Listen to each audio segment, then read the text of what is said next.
Hello, adventurer. It's good to see you. You have made it to the morning grind. Welcome, welcome. It's the live stream at the beginning of the Geekverse, where we talk about all types of topics in geekdom, gaming, and fantasy, with an emphasis on being constructive and creating the things that we want to exist in the world. It's all in the grind, Sizemore. Can't be too fine, can't be too coarse. That's exactly right. There are a lot of adventures to be had today. Dungeons to explore and monsters to slay, and who knows what a random encounter might send our way. That's why we have to prepare, so settle in now for the morning grind with your favorite beverage in hand. Tea? Or maybe something a little stronger. I've got a few bottles of the old Wynyard left. Whatever you want. Pull up a chair. Dude. If you're feeling fancy, how about a cappuccino? Or a frappuccino? Or how about an espresso? Just tea, thank you. Sounds good to me, Gandalf. Whatever you want. I'm just glad you're here. Everyone is welcome. You can just watch if you want. You don't have to worship anything you don't want to worship. Thank you, Mike. But be forewarned. Sometimes we get really strange characters around here. Wait, what's that you say? Why can't you come and be a part of the stream? My wife would disown me. Oh no, I bet she'll be fine with it. Come on in. Am I scared for my safety? No. What are we supposed to do? Everybody do the secret handshake.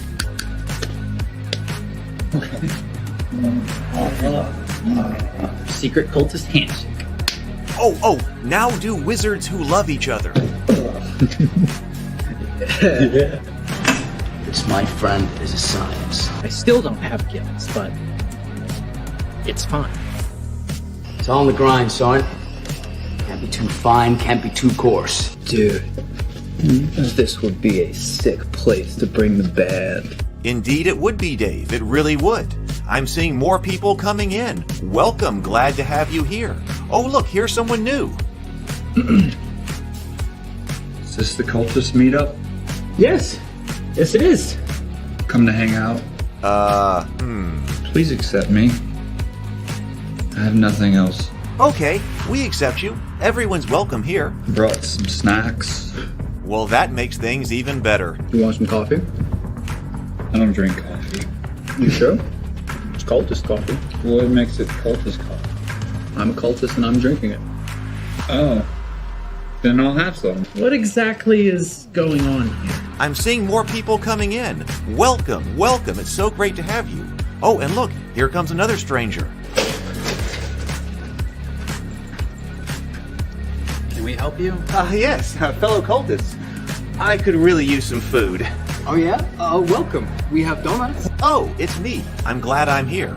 I'm sure you have a few questions for me, though. What's your name? Who do you work for? What god do you worship? Great questions, Rob. I'm Steve King, and I worship Nyarlathotep. No, not really. I'm just Heath, and I won't be worshiping anything this morning.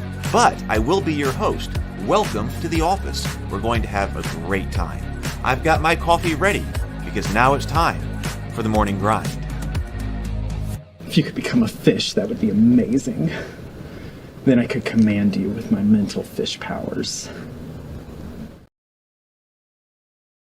Here I am. Hey, everybody. Welcome.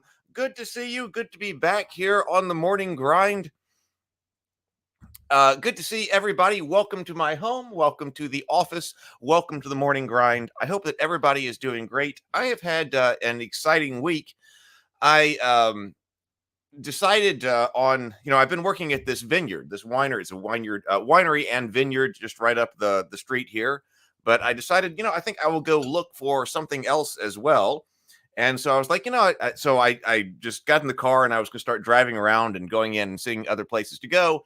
And there is another winery just up the road a little bit. And so I went, oh, you know what? I think I'll just go in here too. I mean, I walked into the other one and managed to get a job. So I was like, I think I'll just go into this one. Walked into this other winery. Very nice. He's built it out like it's like an Italian villa. It really looked like something that would have been in Italy when I was there. And so I walked in and I started there on Friday. So I worked there on Friday. So I am currently 2 for 2 in my ability to walk into a winery and leave with a job. So that's fun. So that's 2 different wineries now. Because he asked me, have you ever worked at a winery before? I said, oh, yes, I have, because I'm working at the other one down the road. So I was able to do that. Yes. All right. Let's see who all is here. Good morning, Lynn. Good morning. And Michael was there last night. Now, we had the first RavenCon last night. Robert was there as well. Here, good morning, Robert. James is here this morning. Charlie ran Shadow Dark last night. Tomocrat was there playing. Good morning, everybody. So that went very well. We even had new people there at RavenCon last night. We played, Charlie led us in Shadow Dark, the lost citadel of the Minotaur. We didn't get finished with it. We played about a 4-hour session. We played about a 4-hour session of Shadow Dark. Charlie was leading us in that. And then we played Hero Quest. We did Quest 2, The Rescue of Sir Ragnar. So I was thinking about you being in Texas, Sable. I've managed to make it to Texas. Unfortunately, I'm going to duck out this morning early to go and see Dune Part 2. I'm going to see Dune Part 2 as well after the morning grind. I'm going to go there early this afternoon. I'm going to go and I'm going to see Dune Part 2. Doug has already seen it. Brianna's already seen it. Brianna had a fantastic report. I have not watched any type of review or anything like that on Dune Part 2 yet. I see thumbnails go by on YouTube, and it seems like they're positive, but I haven't watched anything like that. But Brianna did text and say that she thought that it was really good. So, and I think Doug saw it on Friday. So I'm going to go see it this afternoon. Good morning, Zero the Blade. Good morning. Let's see. Yeah, I know. Maybe we'll be able to get back to something else morning one day. But at the moment, we have this. Sable says most people walk into wineries and leave with wines. You've got a unique skill there. Yeah, I was wondering, now does that mean are there wineries out in LA? Can I go out there and get a job in LA? Well, no, they haven't. No, they didn't mind. One place I just walk. I go over there and work on the vines and stuff. So just go in. So James says we saw Dune Part 2 Friday evening. Was it good? Okay, reserving comments for Table Talk. So, all right. So everybody, lots of people will be ready. I know that Tomocrat said see it Wednesday, but so Table Talk, I was going to bring that up over here. But yeah, Table Talk, Tuesday night, 7 o'clock. We're going to do, we'll be talking about Dune 2. Michael says, the hardest thing about Shadow Dark was unlearning the 5E paradigm, but it tapped into my old school experience with first E, second E, etc. Yeah, I did enjoy it. It's light. It's, I thought it worked pretty well. Now, one thing that I did notice, the Wii tended to light a lot of torches. It's been a long time. We were playing with 6 PCs. We had 7 people there. We were playing with 6 PCs last night. In fact, while we talk about that, let me just go ahead and bring this up so that if you want to play, let me get the link out. If you're here and you want to be on the list to know when we do that again, because I want to be able to get it going regularly. Ideally, it would be great. Like people have asked, could it just be something that's open all the time? The online coffee shop for gaming, and that would be ideal. But we need more people. So if you're interested in being on the mailing list when we do the next RavenCon, and that could be as early as in 2 weeks. I don't think I can do it. I got things going on, so I can't do it like next weekend. But I do want it to be something more regular so we can get together and continue. But we need more people because, it's set up so we can be running multiple tables and stuff. We just about maxed out one table for both Hero Quest and Shadow Dark last night. But if we get more people, I'm set up in there with the schedules and multiple tables and the tables numbered so that we can have multiple tables running. So click that link if you are not on that mailing list. Sign up, and then I'll let you know when we do RavenCon again. But I'm going to start promoting that, I think, shortly, because now we've done the official one. We've done tests, and then we did the first official one. 7 people there. It went well. Like I said, the next kind of hurdle will be having enough people so that there are multiple tables running. But I bet now that people also know how to use it, it's good that people were coming in. Now they know how to use the whole system, and they can teach other people as well. But yeah, I hadn't played an RPG in actually a little while. I used to play with Lou, but basically, has it been really well? We played a little bit online during or after COVID, But I don't think I have played. Well, how many PCs did we have when we were running? I don't know. We had 6 PCs. We had 6 PCs, and it's not often that we have 6 PCs. I play with 6 PCs, especially in a dungeon crawl kind of game. So I had fun. Robert says GPT version of the game. This Robert is making up the AI text-based adventure games. GPT version of game now consistently initializing first room, character chosen, objects in room, NPCs per room. Excellent. Rooms are persistent as GPT can operate a Python database in the background. Oh. I wish I knew more about this.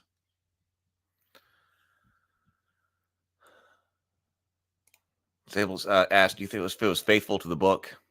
Generally, I have issues, but the monumental achievement that is, they all feel like quibbles.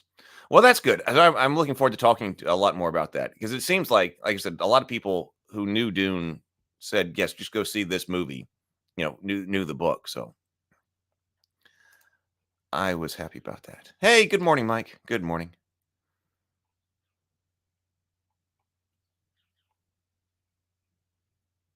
Well, once a month would be a good goal. Yeah, once a month would be good. The next step would be like once every 2 weeks. So we'll see. Yeah, 6 was nice. I was afraid that we were going to get run over in Shadow Dark, actually, because, we were first level heroes, still our first level heroes, going in, and I was afraid we were going to get run over by something.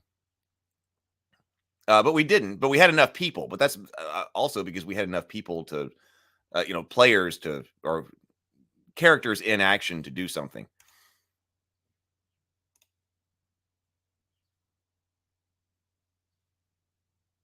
Oh, and Micah's been working. So Micah also has been working on Alpha. So maybe, hey, Micah, I hope you're on the list because we can run different games inside the coffee shop, of course. So you've been talking about this one on the morning grind quite a bit. So there may be people who want to play test and things like that. So we could do that at a RavenCon.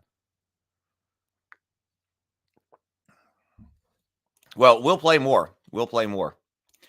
Okay, so let's see. So what over here as far as announcements go? So RavenCon, if you're not on that list, that's the place to be. Please. We did get run over. Yeah, well, yes, you're right. We did actually literally get run over by a Minotaur statue. So okay, so if you're not signed up for RavenCon, that's that link. I just put the link in there. It's also the top link on in the description. Sign up there, and then you'll be on the list. So when things happen again, I will email you so that you know what's happening. And I also do put it out on Discord. Oh, I guess I should put the Discord link here if you're new. But I put it out on Discord as well, and I post in the comments, the comment section of the YouTube page. I don't know if you see that so much on desktop, but I think you can see it. I think you see it if you're on mobile. But then also I was sending out coupons. I send out coupons to the channel members. So if you were a channel member, I send out a coupon. Well, that's right. So I know that. So I know that's one of the reasons why, you collect, get people interested. Not everybody can come at every one of them. So, that's fine. Yeah, Robert, there was a golden bull statue. Robert lassoed it and tied it with some iron spikes. And so that when it charged, it hit the ground and into the dirt and stopped the charging. And we just escaped past the golden bull statue.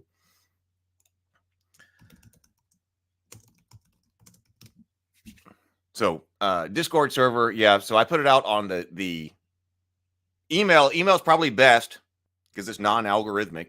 I mean, hopefully you see it. I mean, I guess it could go to spam or something.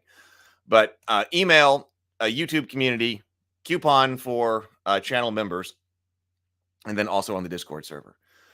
So then Dune 2, I'm going this afternoon. I realized, because I was at the other winery all Friday, I was like, I'm behind on making all of my thumbnails. So I'm going to make some thumbnails before I go out to get to Dune or as soon as I get back. So Dune Part 2, 7:00 p.m. Central Time on the Table Talk channel. Doug and Brianna will be here. We'll be talking about Dune. I will see it this afternoon. Then on Thursday on Table Talk, again, I don't have my thumbnail, but on Thursday on Table Talk, Roz Morris will be with me. I'll be talking to her. She has written this series of, she's a fiction writer, but she's also written a series of books called Nail Your Novel.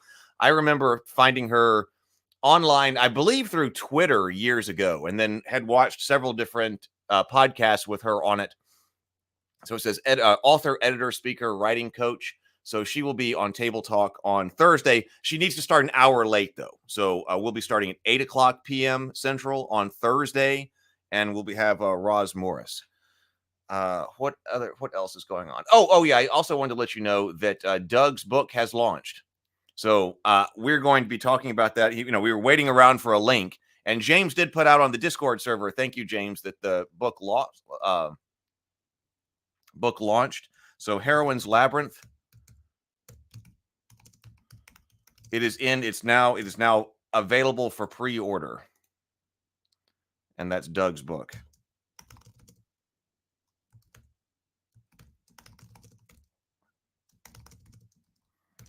I was making Doug a trailer a couple of nights ago, and I still have a lot more work to do on it, but it's going very well. So I already shot the material, but I was editing it together. So on the Table Talk channel, soon there's going to be a lot of clips that are coming out that have to do with the Heroine's Labyrinth. I didn't want to put those out. I told Doug, let's not put it out until you actually have a link where you can pre-order. So this comes out in March 26th. This is already March, though. I can't believe it's already March. But it's up for pre-order right now, and then we'll go out on March 26th. So anyway, so then on the Table Talk channel, once I get this trailer finished, expect a lot of clips on the Table Talk channel going out that will cover the Heroine's Labyrinth, and I hope it generates a lot of good attention for him. All right, so I guess that's the morning messages. Yeah, it was epic. Yeah, and if you, he's got fantastic styling. He does, and also I was noticing. Apparently, he has a lot more of those tarot cards done than I thought. He was showing that off. Now he doesn't. The tarot cards are not ready for sale yet. But I noticed on that page. I think he was showing this off last time. What is the hair? Is this the part that was updated? Oh, yeah. So he's got a lot of these tarot cards done. Like a lot more than I was expecting. I thought he maybe had like 3 or 4, but he's got a bunch of them that are done, it seems like. So he might have a deck in not too long. So,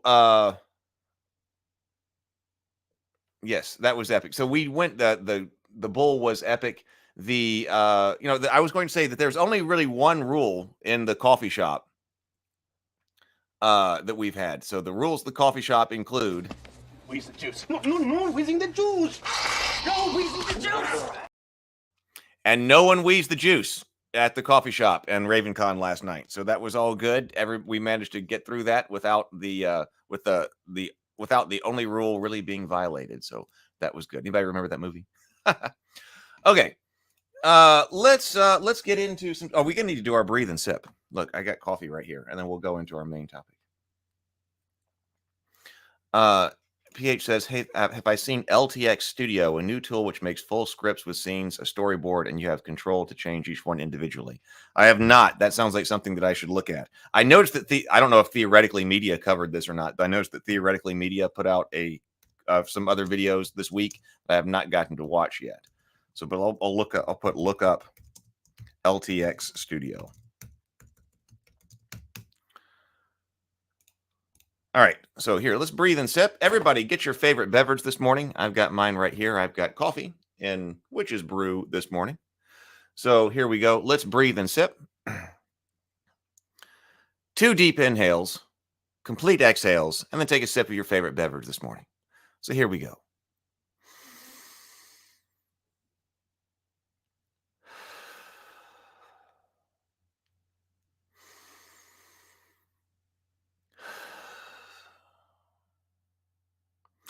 And sip.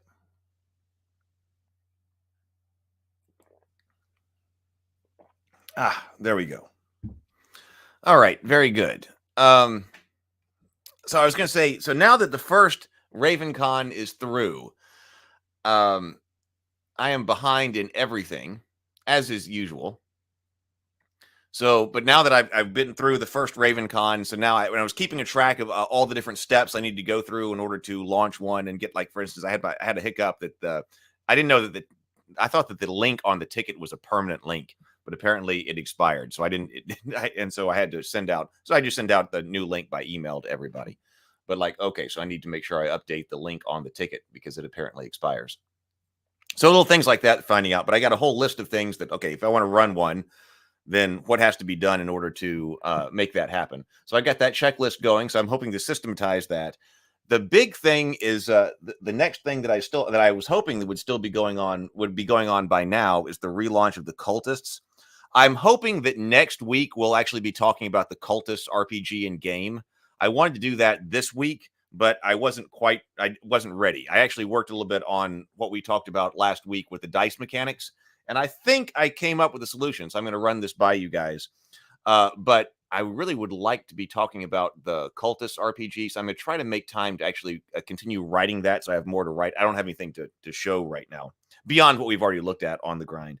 But hopefully next week we'll take a look at that because the Cultist is there and it is ready and it needs to do something big. So that's kind of my next big task. Now that now that RavenCon is going, we need the people to be watching the Cultists, which I guess basically I should show you guys that if you're not with us, the Cultists, if you don't know what the Cultists is, I think most of you do. Here, but just in case someone finds this video later, the Cultists is my comedy web show of modern day Lovecraftian cultists who just want to worship Cthulhu in a world full of people who don't understand. And the first 3 episodes are up on the channel right now, as well as my commentary with Brianna. Brianna is the co-writer and director, and I was the producer and co-writer. So first 3 episodes are there, as well as commentary on the episodes. So I suppose if you are not subscribed to that, please subscribe to that. Subscribe to the Cultists. So we need a new release strategy and schedule for that, and try to get that because that people should love that on YouTube. It needs more visibility. It just needs more visibility because people should love that on YouTube. So next week I hope to be talking about that. But this week we'll go ahead and continue to talking about this Faded Edge system. It continues to kind of crystallize in my mind about what it is that we need because in the beginning I was a bit vague. I had it more RPG like, more freeform RPG like. But that was before I had discovered the playingcards.io and integrating it with the coffee shop, and then realized what type of games seem to work well in the coffee shop, what doesn't, what it needs, what would make it easy to play, because I had wanted anyway for it to be something that was designed to be played online, thinking about online first. And I was thinking, oh yeah, this should be designed for online play. Then later Wizards of the Coast like used that phrase or something like that for design the new edition of D&D designed for online play, which means like an extremely sophisticated virtual tabletop with probably a bunch of microtransactions and things like that.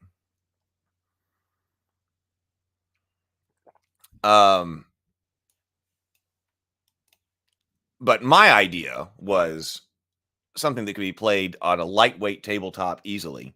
Where are my notes? Oh, here they are.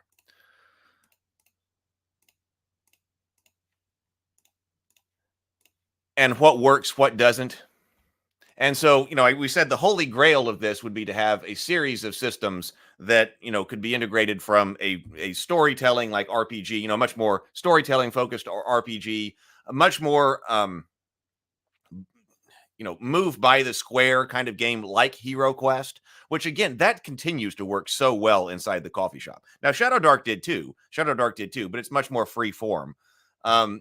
It's so nice that everybody can look at that Hero Quest board, make decisions, know what's going on, and act when it's their turn and so forth.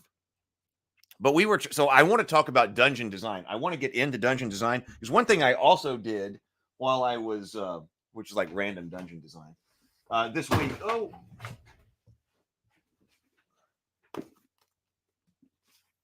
That was my Shadow Dark book. Was I started to read this because I've got Advanced Hero Quest. Here's the Advanced Hero Quest book. I bought this on eBay years ago. There is a video on here, I believe, before I was doing live, where we talked about Advanced Hero Quest, and I was like, okay, let me reacquaint myself with Advanced Hero Quest. I've never gotten to play Advanced Hero Quest. I've gotten it to the table a couple of times, and then people were like, no, let's do something else. They weren't ready for this level of sophistication of Hero Quest, I guess. It does have a game master. But then I read this over this week one evening, and then I also went and looked at Warhammer Quest, and I was not a fan of Warhammer Quest. I never played Warhammer Quest the original, but I was like, oh, let me I should get into that game. They've released a few different editions of Warhammer Quest after that, and I got whatever was the latest one, and I'm not even sure what that is because I think it got banished to my other closet by my bedroom. But we did play it once, but it didn't exactly the latest version didn't exactly grab me. But then I went back and I was reading an online version of the original Warhammer Quest rules. Has anybody played that here? And I can see why people like that. This is one of those things that, man, gaming was just better. During that era, it seemed like that was a great game. I was reading the original Warhammer Quest, and I was trying to situate it in the context of an evolution kind of Advanced Hero Quest, because Warhammer Quest does not use a game master. It doesn't use Zargon. It doesn't use a game master. And I thought, oh well, that's interesting, because it would be really nice if this could be done at least as an option. Like, you could have different optional modules that tell you different things, but it would be nice if this could be played cooperatively. So if this were something that you could sit down, you could play at a virtual tabletop, a lightweight virtual tabletop, and you didn't have to have somebody play the game master, which also means there wouldn't be any prep, right? So that seemed to be the way that Warhammer Quest was. It's tempting because everybody has like high resolution scans of the cards. I was noticing that the original Warhammer Quest is going for a lot of money on eBay. Like, I was like, oh, that would be one to get, but man, it's going for a lot of money on eBay. But people have basically rebuilt it with high quality scans and things like that online. I'm like, well, I could probably build it out on the coffee shop when I have time. I want to build out more games, but I just need more time, like always, to build things out. But it's probably going to become a major inspiration for a Hero Quest like game. We want to go a little bit beyond the original Hero Quest, but that can be played cooperatively. We'll see. PH says it's a different game, isn't it? Yes, it is. It is. It's a completely different game. So Advanced Hero Quest was just put out by Games Workshop. And I don't even know this existed as a kid. I didn't know this existed as a kid. If I had, I am sure I would have oh my God, Advanced Hero Quest. As much as we played Hero Quest, I would had to have gotten it. But Advanced Hero Quest is just put out by Games Workshop. So it has a lot of material. Let me just solo myself. It has a lot of material that is very much Warhammer-like. Look at all of its stats are very, uses classic Warhammer stats. So it's got the Citadel miniatures in here and all of their Warhammer Advanced Hero Quest stats and things like that. Yes, please do like the stream. Thank you for reminding me. So I want to. It did seem good. So my point was that the original Warhammer Quest did seem really good, and it might be better than Advanced Hero Quest. Advanced Hero Quest might be trying to do too much. So they might have gotten it right when they did Warhammer Quest. So I guess they wanted to get away from the Hero Quest branding. They were like, okay, wait a minute. We could do this again, and we could just brand it Warhammer Quest. And so did that. Michael says it's cyclical with game design. Add complexity, pare it back, add again, occasional total revolution. Yeah,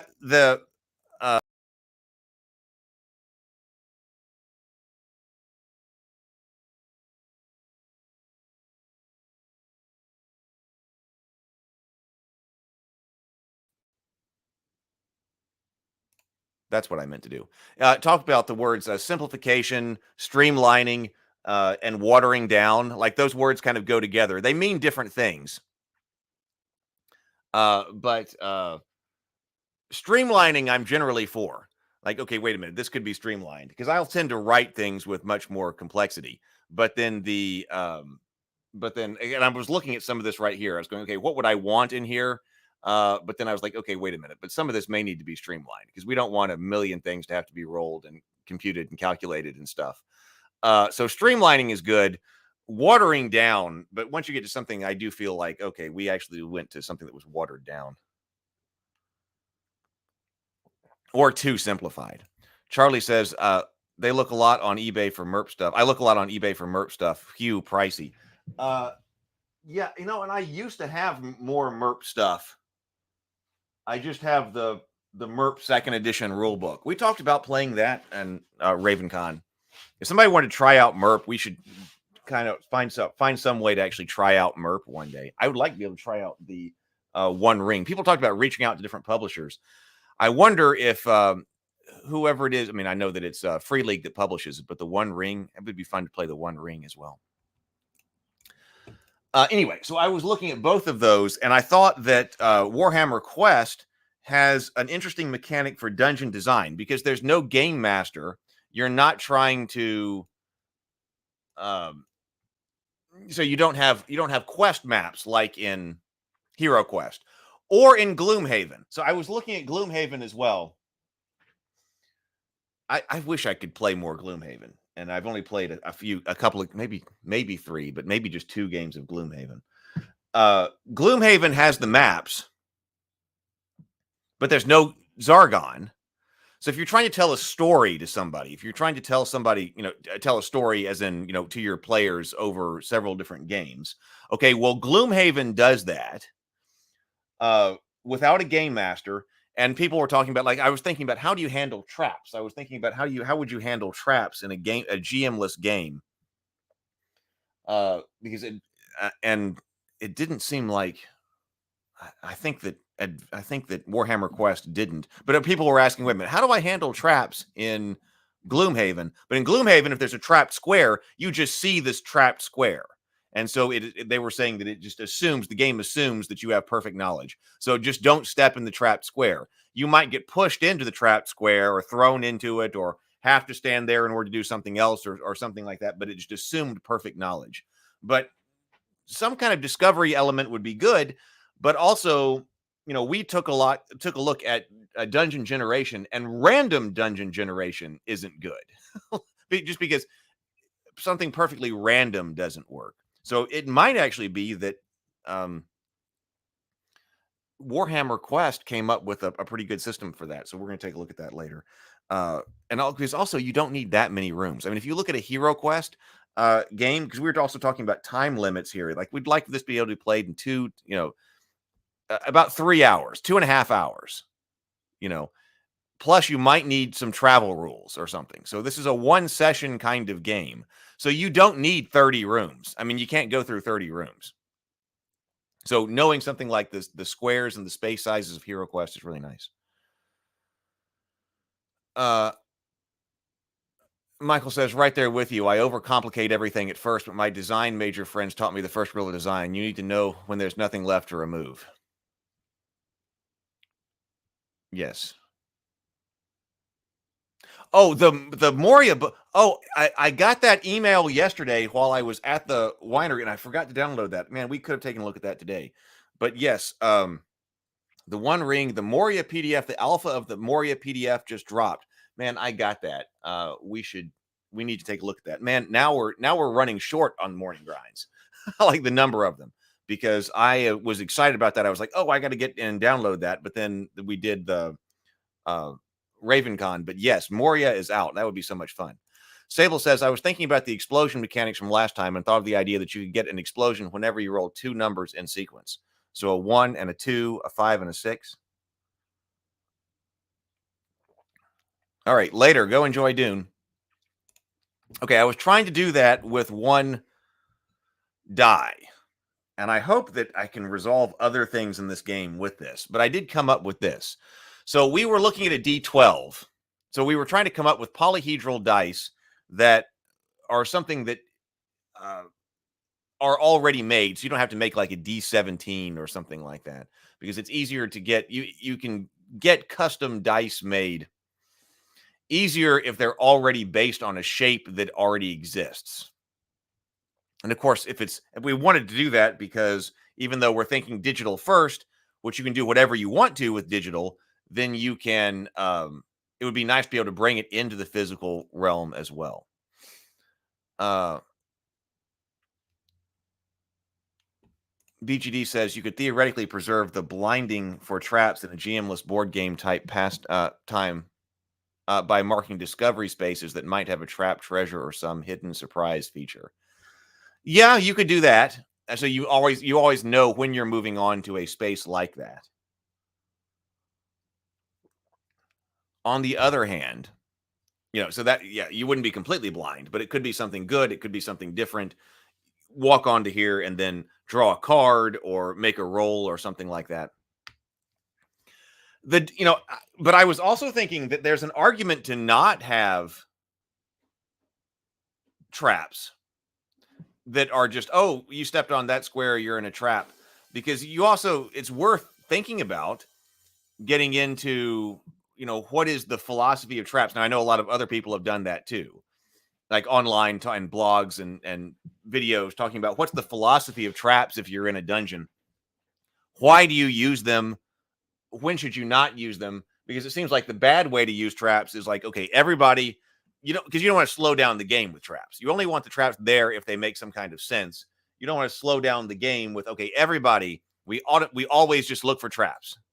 And then we double check for traps. And then we go down here and search for traps one more time. And I want to make sure that I search down here because there's random traps around that could potentially be even fatal.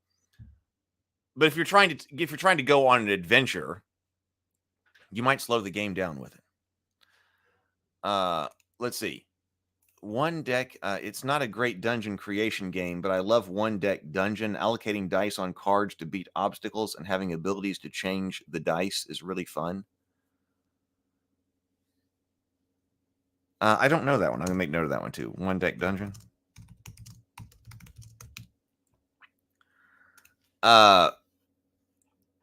Okay, so like we had this D12 distribution.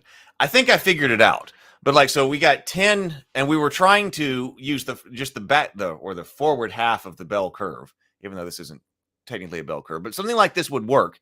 10, 10, 10. If we weren't worried about dice explosion, I might do something like this. That is 6, 7, 8, 9, 10, 11, 12.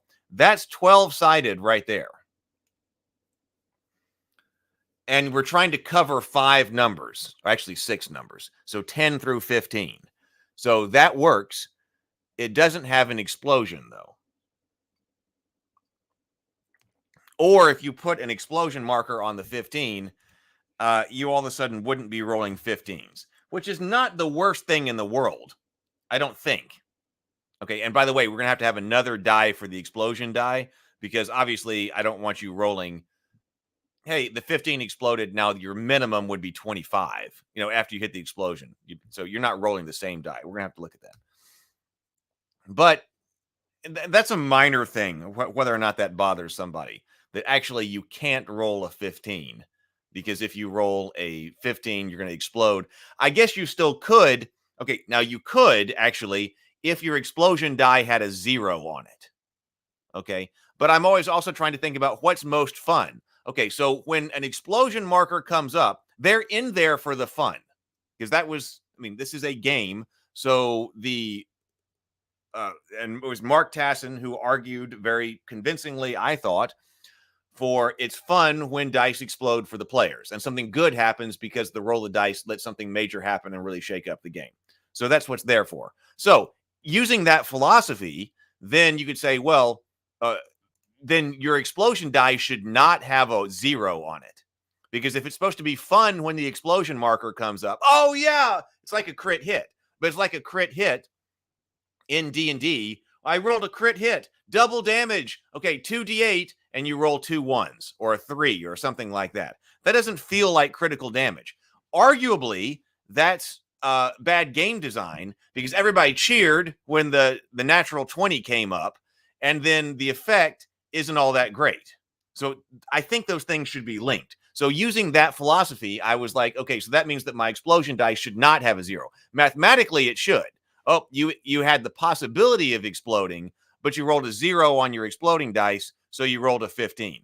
But I think that's not fun. I think that goes against the principality of fun, or the principle of the principality of fun, the principle of fun. So I was looking at. So I said, all right, let's move to base 21. So I was scrolling by some different things. Let me see this. And when Lynn, see, I was gone. I can make note of things that I've got to do this. So we need where's my morning grind list? We were supposed to look at Lynn's dice too. Lynn, if you're here, Lynn's morning grind. We've got Moria Alpha. I mean, I've got a larger list too. We got Lynn's Moria Alpha and Lynn's dice distribution, dice analysis. Lynn has done dice analysis, and we need to look at that for game design. So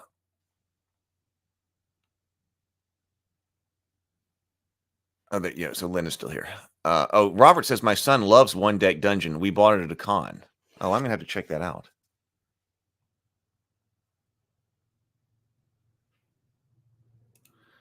Michael says, you could simply remove the ability to find traps and instead give the ability to dodge traps. Well, that's true, too. Indiana Jones always sets off the trap but escaped.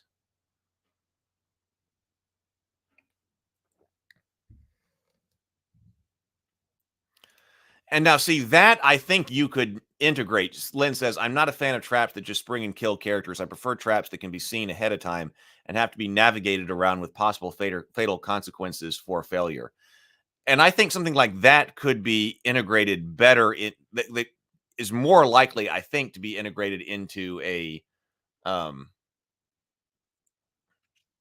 GM-less style game, because you would just see it, right? If this is a trap room, there is this, and here's how the trap operates, while you're trying to also fight monsters in there or something. It's just something that's known in there and is complicating that particular room. I think something like that could work better. But BGD says, regardless of the philosophy of use, traps will always work better and be more thoroughly integrated into traditional TTRPG with the GM. I agree. And actually, that may be why Warhammer Quest just decided to dispense with them. Like, okay, we don't have an elegant mechanic for that to work. And maybe springing traps isn't such an important part of the game. Maybe we should focus on fighting the monsters, so I can do that. We've got imploding dice. But how do you know when you spring them, though? Well, we'll get to traps. Okay, we'll check it out, Mike. BGD says, exploding dice are mathematically a relatively weak mechanic, but we use it because we use them principally because they're fun, and the occasional spike in results add volatility and excitement to the game. Right, and we don't want too much volatility. I was feeling some volatility in Shadow Dark. I'm always paying careful attention to that now when we're playing Shadow Dark, because it's a D20 plus small number of relatively small modifiers. Shadow Dark is swingy. It's swingy, and that's by design.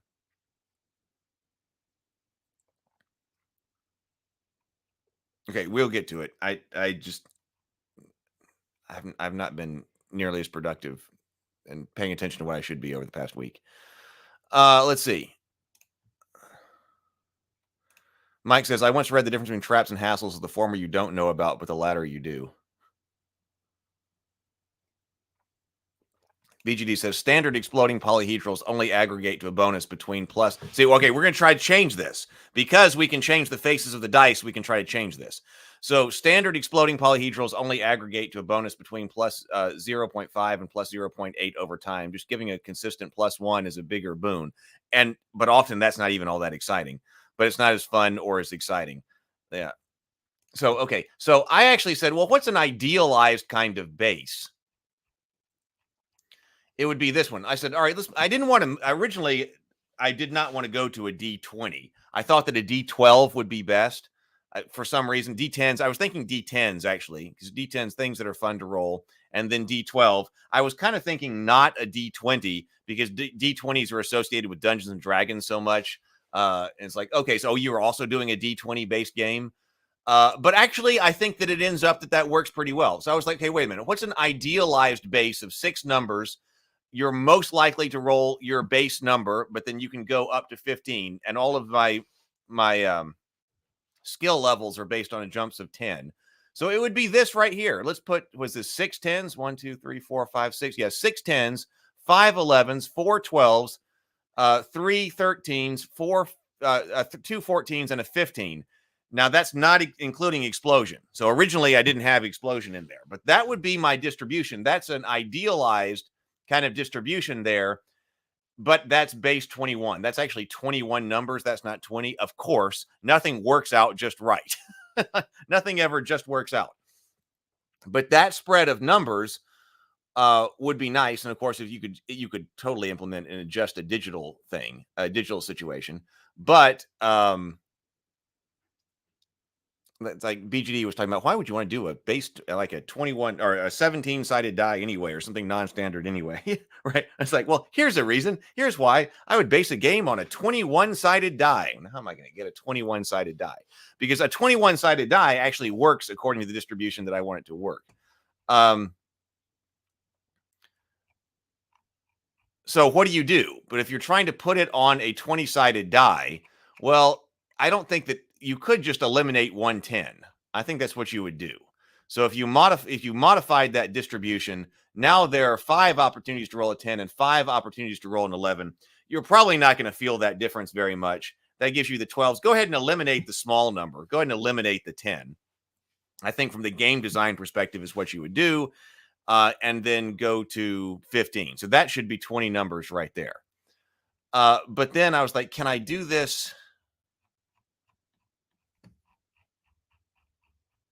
differently? And so I modified it again. So I'm thinking that this right here is going to be the distribution that would work on a D20 according to the principles of this game.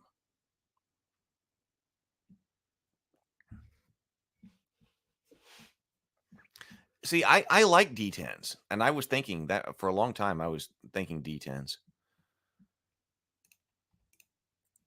So here is a D20 that's changed up again that allows us to have an explosion. So in this one, we're also removing a 12. So I think the distribution of these numbers is still close enough. You know, it's not perfectly in 5-step increments. But this time we've got 5 10s, 5 11s, 3 12s, 3 13s, 2 14s, and 2 15s, one of which has the explosion marker. So that does happen to, as it turns out, like if you were doing crits on a natural 20 in Dungeons and Dragons, this also gives you the same chance for an explosion. As Dungeons and Dragons. So I'm not sure if that's a bug or a feature or if it's because it's just something that's incidental. But it does happen that you're rolling a 20-sided die. Don't play Dungeons and Dragons with this die. I'm sure somebody's trying to sneak in the Fated Edge D20 to the Dungeons and Dragons game because it gives them a floor of 10. But actually what we're doing anyway here is that we would have different dice that have different floors. So it would be this same distribution. But like if you are average, I'm thinking that, by the way, this is like if you are average at something, your die would go from 10 to 15. If you're poor at something, you would have this same distribution, but your die would go 5 to 10. If you're deficient at something, you would have the same distribution, but your die would go 0 to 5. I don't know if I said that. I think that was implied if you've been listening to earlier conversations. But I'm not sure if I said that in here. So if you go to a better die, then your floor would become 15. So that's why maybe we color the dice. They would always be 20-sided dice, but they would be colored according to how skilled you are. And then you use the die according to your skill, and this is going to give you different floors for how good you are. So if there's a pit We're going to talk about binaries in just a second because I always use the pit example as something binary. But if you're trying to accomplish something and it has a difficulty of 8, and you're rolling with this particular die, we are always going to roll this to 10. That means that you're going to be successful in that action. I like it when the game tells you when not to roll, because it's very common now, especially in RPGs, to talk about, well, it seems like here are your dice rolling mechanics. And then, by the way, here are some other rules about when not to roll. Like, oh, don't roll. But people like to roll dice. But then there's like, oh yeah, in most situations, don't roll. If the game master can always just tell you that you're successful. Well, yeah, I know the game master can always just tell you you're successful. But I think it would be nice if the game mechanics themselves actually told you when you should have to roll dice and when you don't. And so if you're looking at a difficulty class 8 task, for example, and you know that your die floor is 10, then that pit's no longer an obstacle to you. You're able to get over. You're good enough in agility or whatever that you're able to jump over. Now, the wizard may still have to roll, but if you're the thief and you got good decks, you're never going to accidentally flub it, like for that level of pit. Now, that's a binary. We're going to talk about something else regarding that later. Let's see.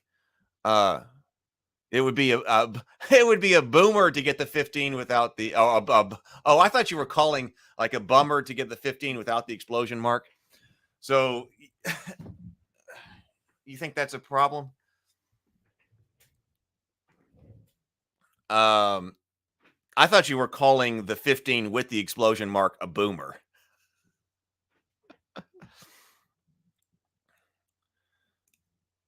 Well, see, at the beginning of this, I had you rolling 2 dice always, but I was trying to get the main resolution mechanic to 1 die. Now we're going to add on some other dice here in a moment, but that way you resolve using just 1. BGD says, I like the distribution where you I drop 110. It fits on the D20. It averages 11.75. So against a typical target number of 12, it's almost a 50-50. Yeah. So that's right. Yeah, I think we're going. Yes.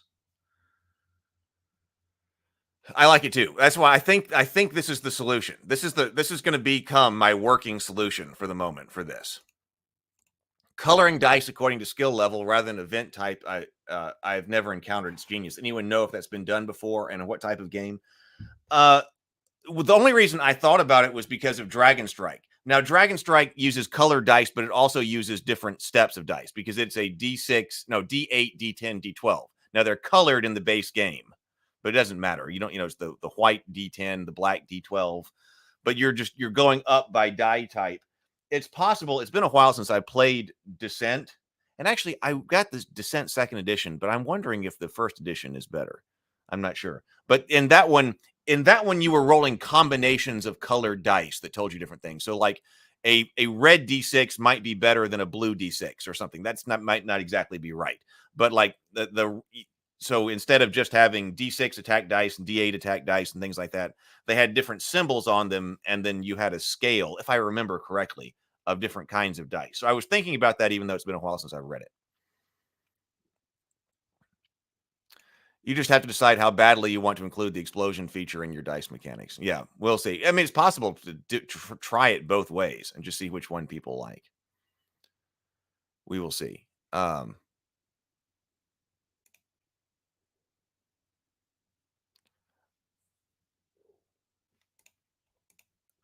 So we'll see. So I'm gonna build it out. See, the advantage here is I can build it out on tabletop, the virtual tabletop first. So if this right here works, so this would give you this kind of distribution. So here, and I think this is kind of numbers that we were running. This gives you a minimum of 10. Now there may be some way to do penalty dice or something. We'll see, but we don't want to add too much. But think about it all. But this, if you're just rolling this die, you've got a minimum of 10. Your mean without considering the explosion here. So that should be. Is that what BGD said? Okay, so that looks like it steps correct because BGD was running the stats on the one where you just drop the 10. So that's a mean of, it averages 11.75. So here it's because we dropped a 12 and we moved it up to an exploding 15. So without considering the explosion, that's a mean of 11.9. And then your max, not considering explosion, is 15. Okay, so now what do you do? So now this what is this half step die? I'm not sure which way to go from here, as far as our different kinds of dice. Hey, Stray, good morning. Good to see you.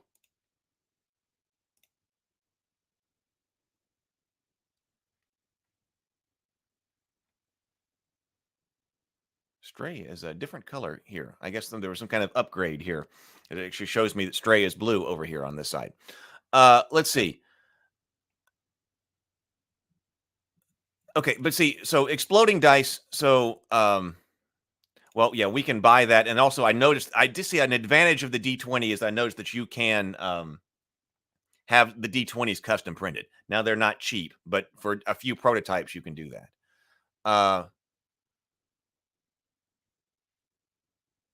But see, exploding dice always seem to mean you win more mechanic to me. You already succeeded on the roll. Just describe how awesome you did it. No need for more dice, but I love chucking dice.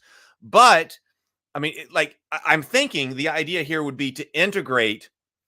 I want to try to integrate if we're doing an attack, rolling to hit and damage. Now I want to use this. I want to use a universal resolution mechanic as well. So, if you're trying to jump the pit, you're going to be using the same kind of resolution mechanic. But, when it's in this case, it would be more the equivalent of a critical hit. When you roll a critical hit in Dungeons and Dragons, 20, yay! Then you've still got to roll your damage dice after that. So you've got to go through damage dice. And then as a result of the crit, you get to roll another die.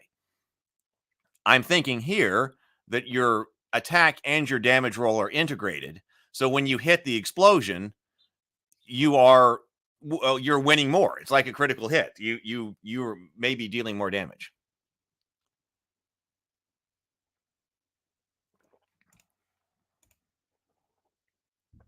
See, I know the 10%, that's what D10s can be simpler to work with because they use increments of 10%.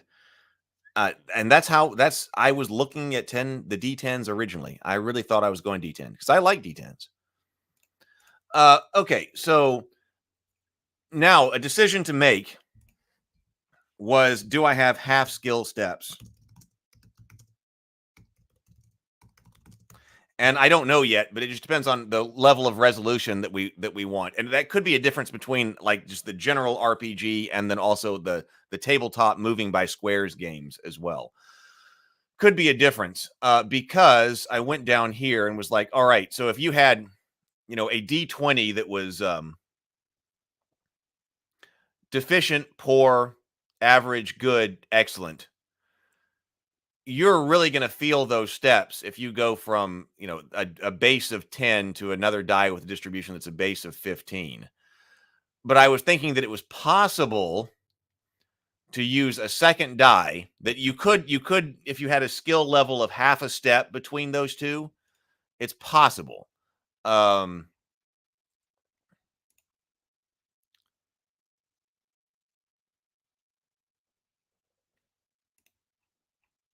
It's possible to have like a half a step. And so originally here I was again thinking about a distribution that looked like a bell curve. We've gotten away from the bell curve, but I was still thinking, even though I was like, we're going to do the bell curve, but it turned out that's actually not what we need. I was still thinking, again, this is when it came back in. I was like, now, wait a minute. Would you do a half step die or something that is bell curved? Here's an idealized potential kind of step with a 0. This is a half step die that you would add. So you would roll both the D20 and your half step if you're halfway between average and good and excellent or something like that. That would give you a mean bonus of another 2.25. If you went from 0 to 4 using this type of distribution, most likely to add a 2. Or what if you went with this kind of distribution and you didn't include a 0? You went with a 1 and a 5, and so you centered the distribution on 3. I think I came up with this. If there's going to be a half step,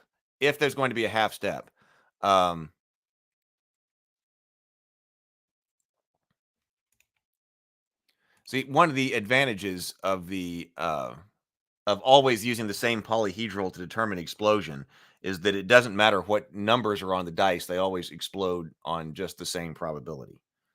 I mean, maybe it's too little. I mean, the criticals are 5% in Dungeons and Dragons with a D20 hit. So maybe people are used to that, but maybe it should be 10. Oh, Stray gifted a membership. Thank you, Stray. Stray just gifted a membership. So did Lynn get that? Let me look over here. I can't see it over here. Oh, yep, Lynn got it. Yep. Well, welcome, Lynn, to the Knights of the Geekverse. Thank you very much, Stray. So if there's going to be a half step, I think this distribution works pretty well. Use a D8. And so there's a chance you would get a 1. There's a chance you get a 5. And then 2 2s, 2 3s, and 2 4s. Now, I wouldn't put exploding on that because you don't want to change. You don't want to change your percentage of exploding dice. So the other die, the main die, the D20, would still determine explosion. But if you're half a step skilled, and I'm not sure that we're going to include half a step, but if you were, you would have a half step die that's a D8 that's always added regardless of what your skill level is. And that gets you half a step better than die. And that way you don't have to double the number of D20s. I mean, I guess you could do it by having double the number of D20s. But having a die that gives you, but that's a lot of stuff to do and a lot of different colors and things like that. So having a half step die, I think would be better. And I ran those numbers. So I said with a D8 half step die, and it happens to work. Now, whether or not it works in game, I don't know, but mathematically it happens to work. So that if you do the minimum, if you've got this distribution on your dice, and this is the 10 to 15 die, and then you also got to roll a D8 half step die, or maybe there are other reasons to roll a D8 half step die, like you're blessed by the cleric or something, some kind of blessing die or whatever. When you need a bonus, that gives you the minimum with the D8 half step die becomes an 11.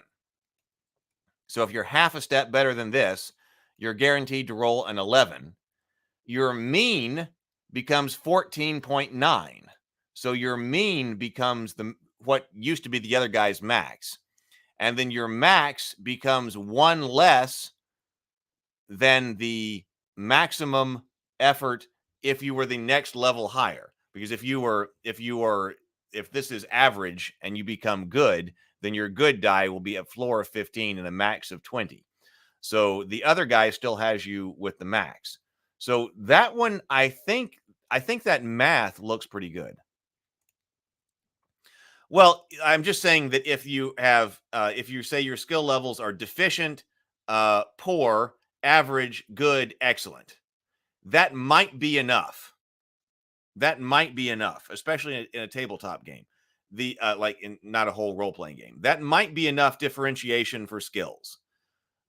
My question was, do we want there to be a half step between becoming good at something or average something at good at something? Do we want the step to be average and then good, or do we want there to be average plus a little bit to fit in between that, and then you go to average on your skill level?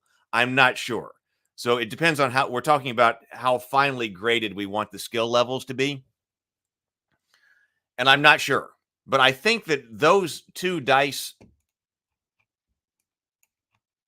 distributions work if we're going to have half steps on skill levels. And I'm not sure. But it does happen to work. It happens to work. I think from the math side of things.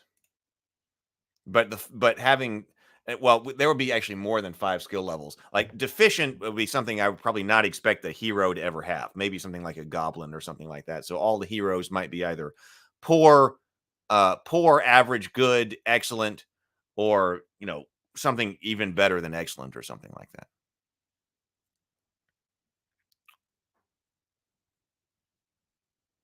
Do or do not, there is no try. And also there shall be no half skilled.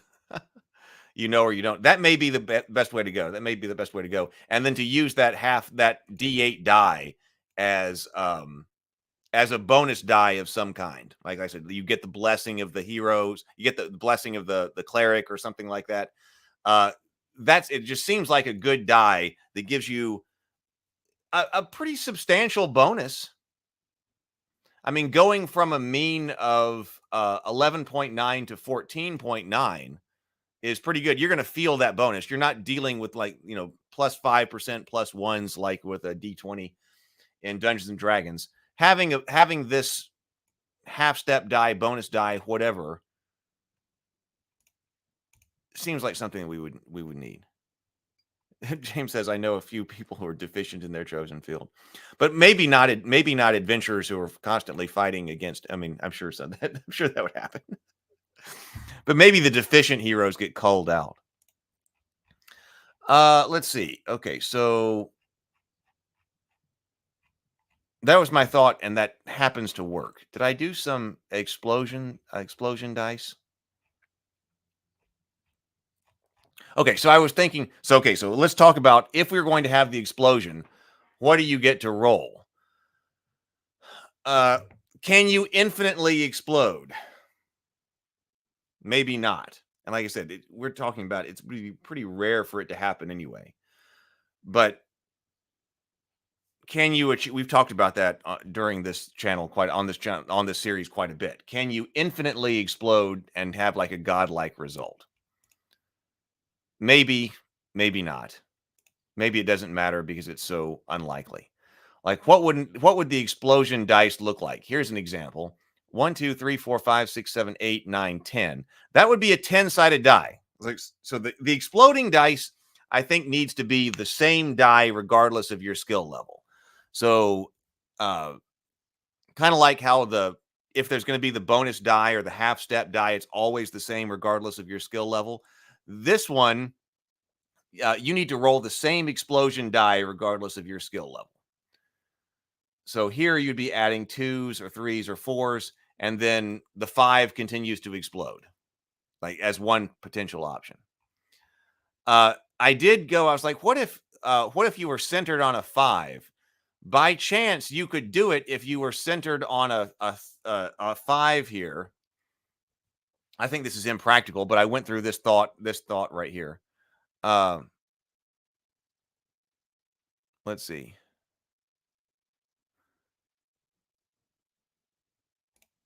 Lynn asks, are you factoring chance of success, player satisfaction, challenge levels into your design explicitly? Am I factoring chance of success? Yes. Yeah. Yes, because if your tasks are, we're going to have standard numbers for easy, hard, medium, easy, medium, hard, challenging, whatever those levels are. So you're going to know pretty much explicitly what your chance of success is against easy or hard things. And I want that to be part of the design philosophy so that like I don't know if we're going to have levels or not, but starting out heroes need to have easy tasks and then dungeons can increase in difficulty. But player satisfaction, yeah, I've been thinking about that a lot because that's when we basically be going back and forth between what's the math of this. Does the math make sense versus what's actually fun? And so I try to work through the math, but then what's actually fun or what we think will actually be fun and preferable to a player needs to be the way to go. Okay, Lynn says, what I'm getting at is that players seem to get the most enjoyment out of a game when they succeed about 2/3 of the time. Yes, yeah, because we want this to be a thing more with the inverse of that. Oh, we lost only because we rolled poorly. That's one of the things that we're trying to get rid of here. So that if I'm really good at this, I'm probably not going to botch it. I mean, it feels bad to really miss those rolls, and you can miss those rolls several times in a game when the game is really swingy. So we're trying to eliminate swing so that players know what their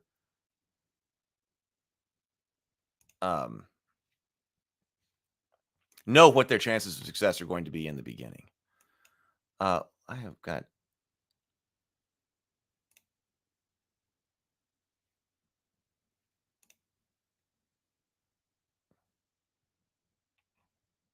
You know what? I was just thinking about this.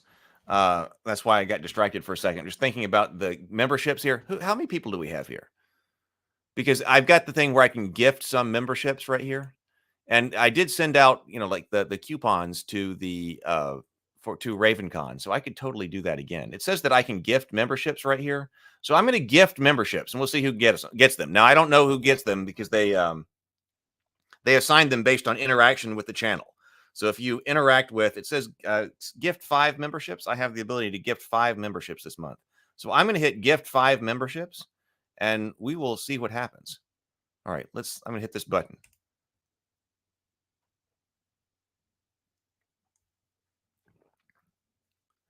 Night Wolf, Mr. Baker, I Remain Teague, Fezador, Don Backy?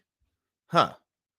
Okay, I don't often see those people in the chat. They must be in the they are in the I know some of those from comments on different channels though.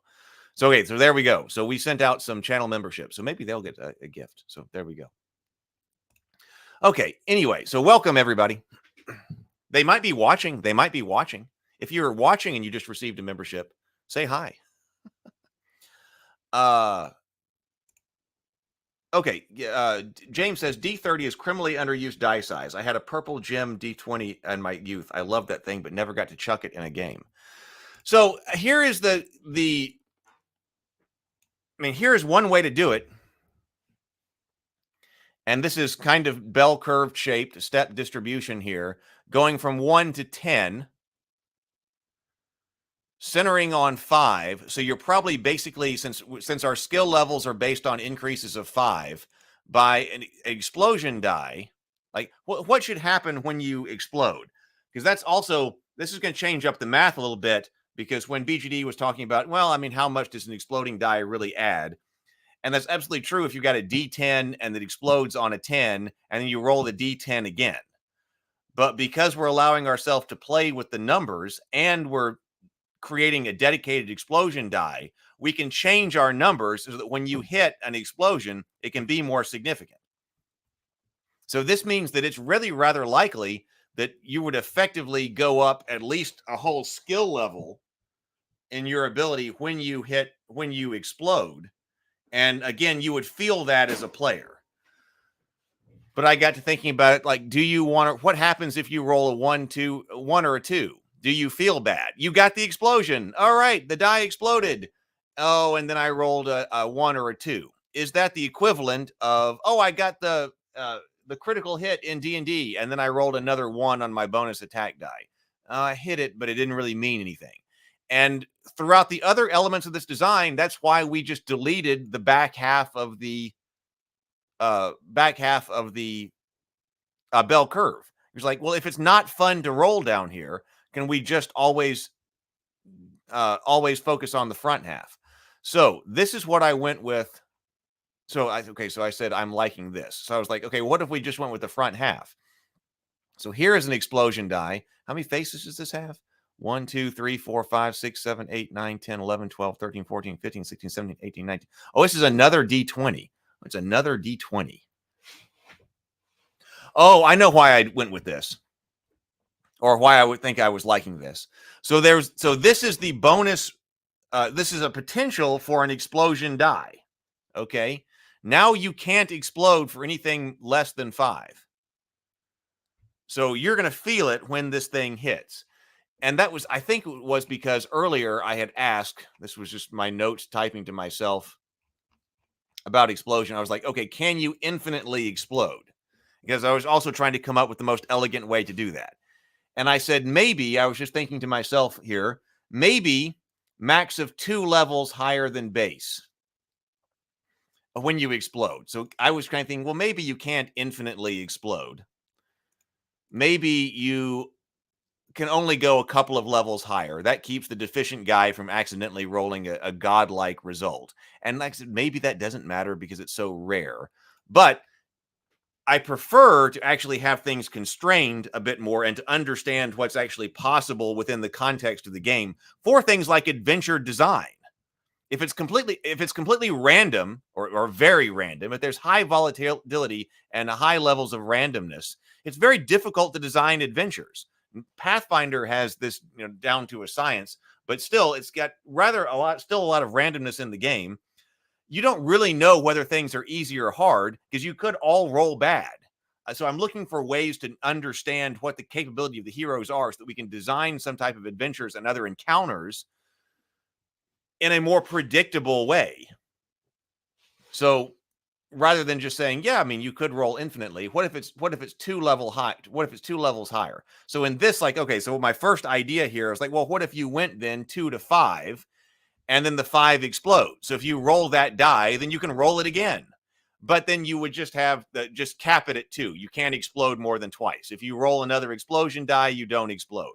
But that's inelegant to me. That you could roll it and you just, but we're overriding it with the rules.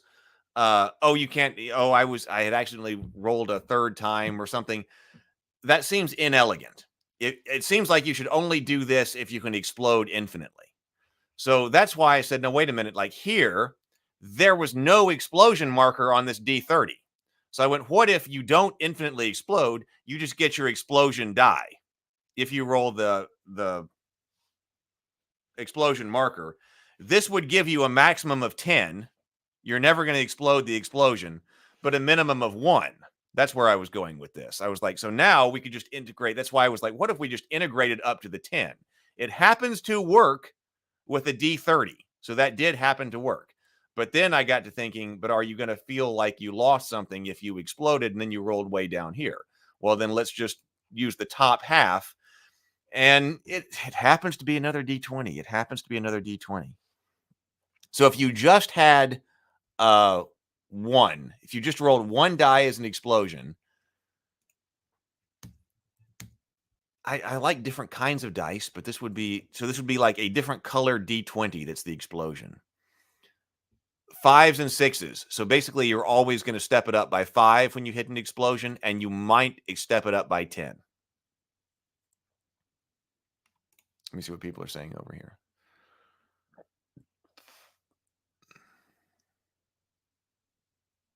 Thor says gifting memberships is always a fun way to pull lurkers out of the shadows. Yeah, and I forget that occasionally it gives me some to just give away. The YouTube system gives it to me, and I forget. BGD says it's definitely possible to over-flatten the swing component of checks and tests. That's uncertainty is also a source of the excitement and drama in the game, even if a result always doesn't make sense. Yeah, that's the reverse side of that. Because that's what some people say. I love the randomness, especially in the comments, like on different videos, sometimes in the comments here live, but also in the comments they're like, oh no, I just love the randomness.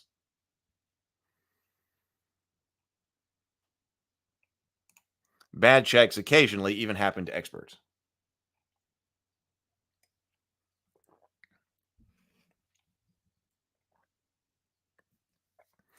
But okay, but I guess here's the like when we're talking about bad checks occasionally even happen to experts, yes.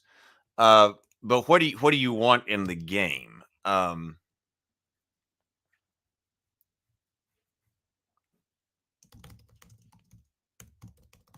Highly skilled thief, just use the pit example again. Let's say we've got an easy pit to jump,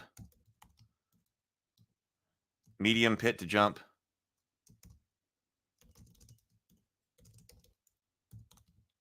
difficult pit to jump.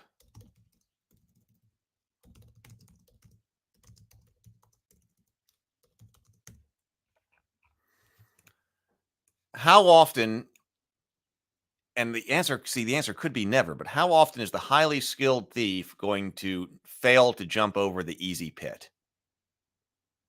Because we also talk about if it's increments of like, what is your resolution as well?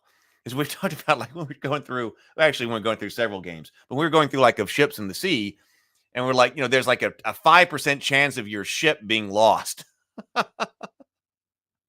Every time you go sailing or something. That, yeah, you could say that, okay, the highly skilled thief will fail to jump over the easy pit 1 in 1,000 times. Okay, maybe you want that, but then you have to have a system that can resolve 1 in 1,000 times. And if your resolution is in 5% chunks or 10% chunks, like with the D10s, which I think was pretty good, because 10% actually feels pretty good. This ends up going to a 20-sided die, but I mean, 10% chunks, that sounds pretty good. If you're only resolving this in chunks of 10%, how many times should the highly skilled thief fail to jump over the easy pit? Maybe 0. And that you only want that test to be coming, the possibility, him to be failing maybe medium or difficult pits to jump, because then that would, and then I'm also thinking here that your character also seems special, because the highly skilled thief, okay, that's the easy pit is no longer an obstacle to you. You still have to spend your action, it's still going to take your action economy or something like that to go over the pit, but you can jump over the pit, use the pit rules, you're not going to fall in, but the wizard might. So the party is still going to have to deal with this obstacle, even though you as a character, like, okay, that's an easy obstacle and I'm beyond the easy obstacle.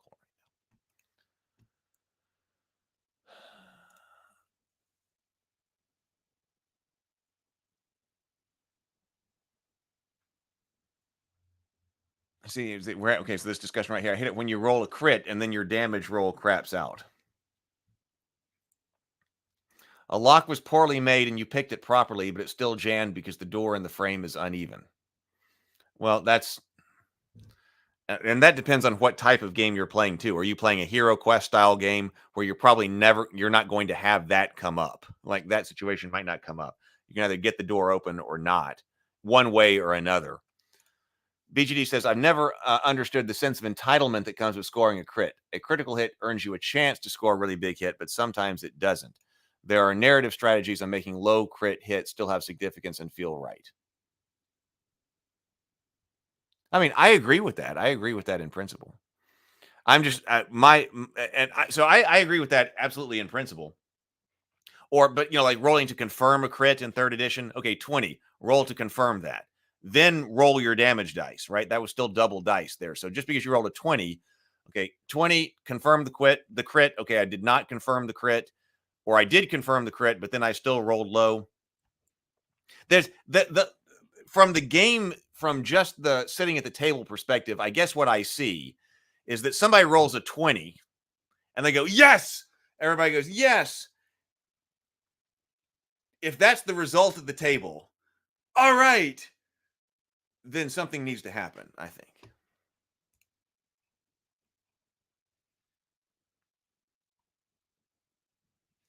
Michael says, we played it so that a critical hit always gave you max damage and a confirmed second to hit doubled the damage. Oh. But see, that's my point too, because we talked about house ruling stuff, things that are constantly house ruled with the rolling hit points. So we looked at that. That's something that the first level heroes always rolling, rolling their hit points and rolling a 1 or something. Very commonly house ruled. If it's very commonly house ruled, then it needs to be. I would officially adjust it. Yeah. Okay. Oh, there's a lot being discussed here. Okay, let me roll. I'm going to scroll down a bit. I'm not going to be able to hit all these.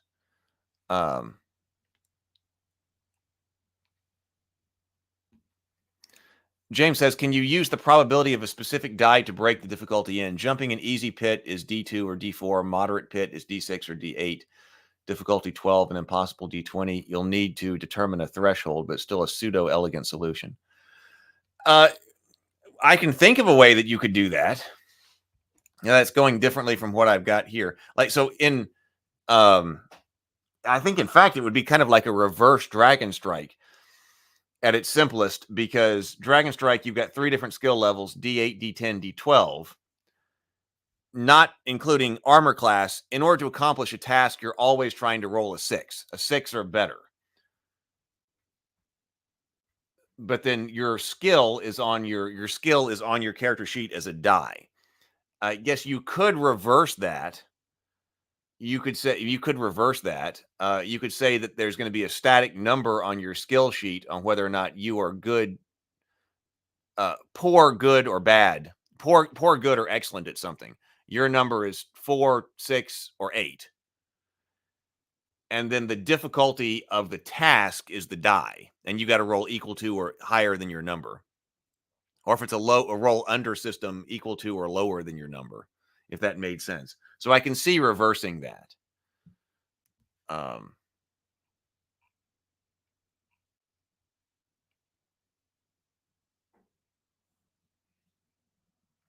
Right. Well, yeah, I know. Here we go. GM can model PC expertise by obviating an attribute check in appropriate circumstances. Correct.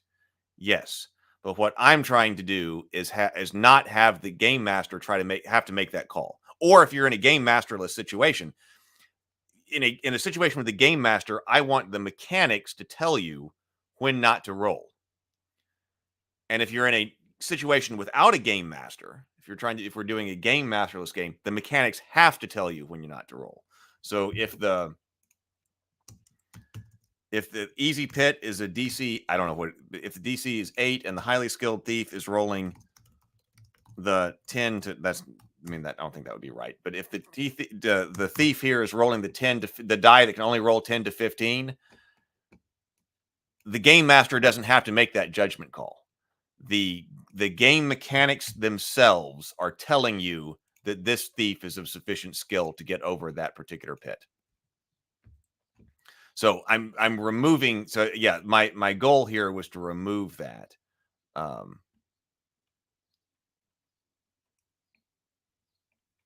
That call. That way somebody doesn't have to make that call. It's baked into the game's mechanics.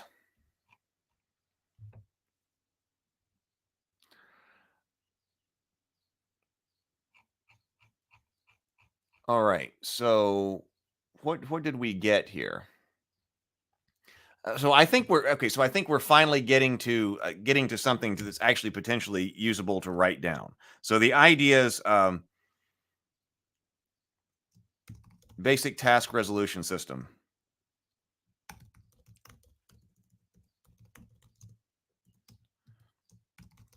Each ability score, and I was trying to decide how this is going to change, and because it seems like this is changing to a more like Hero Quest style game first. I want to be able to do both. Each ability score has a die, colored die associated, a colored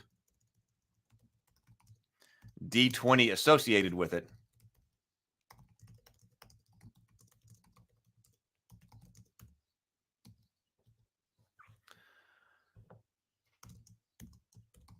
Possible use of a D8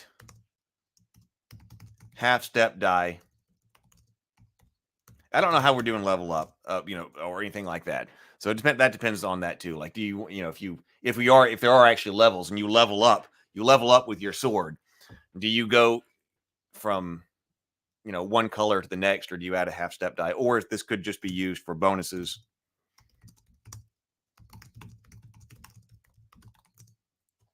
So that's being able to resolve a check right now with a maximum of 2. Well, it'd be a maximum of 3 dice, but you're probably rolling 1, or you might be rolling 2 dice.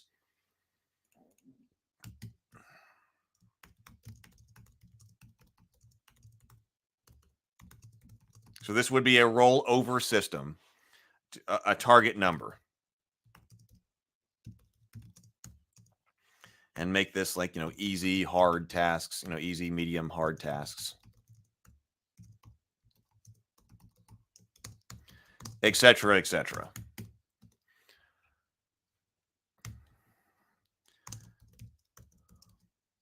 Single bonus explosion roll. Explosion die.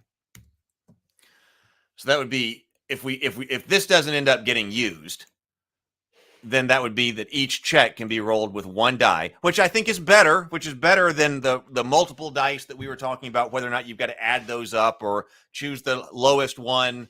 I didn't like choose the lowest just for the gameplay reasons that, I rolled a 10, but I also rolled a 1, so I got to take the 1. This eliminates you from ever seeing that. So that's a psychological thing too. So the probability is built into the dice. You roll the die with the skill level, and then possibly a single bonus explosion die to add for really good rolls. Okay. this is the next thing that I started to think about. I don't know if we're going to get to the random dungeon generation here. We might have to save that. Man, need more time. So we got to talk about the cultist next time too.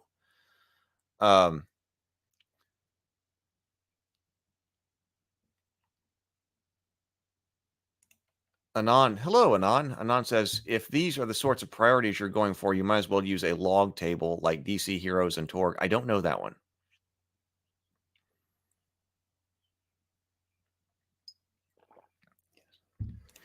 Right. Yes. Something like that. But I'm trying to build it into the dice. So I'm build it into the mechanics. So that's not, so we don't have another rule that overrides your dice.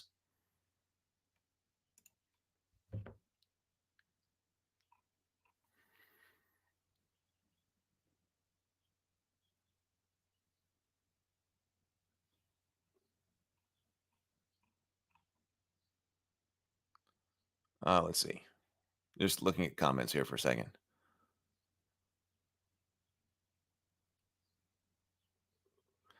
See, if circumstances modify the usual DC for a specific character, and I'll see. Okay, so then that should be explained when calling for the check, but otherwise skip it if they're under a passive score. Okay, so I'm also trying to say. I mean, that's a good point. I mean, you see, can you modify the difficulty of a task? And I'm trying to say. I'm trying to say that these difficulties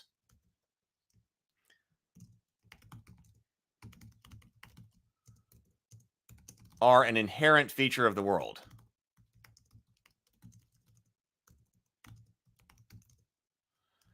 They are not character specific.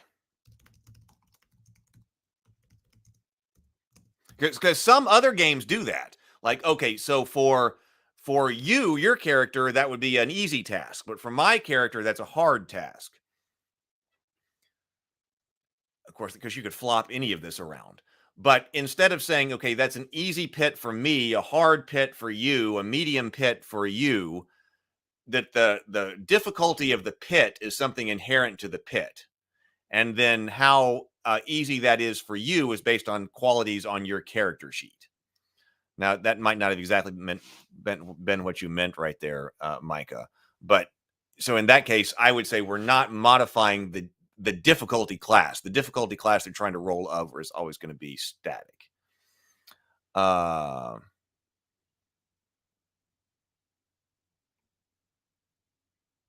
yes, exactly what you're talking about. Yeah. What if one character spilled oil on themselves and the others did not, but all need to try to jump the pit or climb a wall? Okay, then that's a modification. Like, okay, because I think now we hadn't gotten to that yet, but and it may be too many dice. So we're going to see. Originally I did have bonus or penalty dice, and I haven't gotten to that yet. And that may be something that would be in an RPG, but not necessarily be in a tabletop game like Hero Quest. I don't know. I did have bonus and penalty dice. So we have to think about how to include those if they're going to be included at all. But then that would be changing, like this. Anytime the circumstances around that changes, like, okay, I'm covered with oil or it's pouring down rain. I'm trying to climb a wall. It's a difficult wall. Difficulty wall. Wall is inherent in itself difficult. But now I'm in a thunderstorm and it's raining. Then there would be some way to additionally penalize the player for that circumstance. So now, and some people may say that's a distinction without a difference. Like, does it, especially if you're just looking at the math of the situation, depending on what dice you're rolling, that, oh, now it's raining. Now that's an extremely difficult check to climb the wall. I would say, no, it's still a difficult check to climb the wall, but there's something that happens to the player as they try to do that. Why not go with minimum skill level, McDougall says. Like a player has engineering of 15 versus DC 20, so they can roll, for example, a D6 or a D8 and add the difference.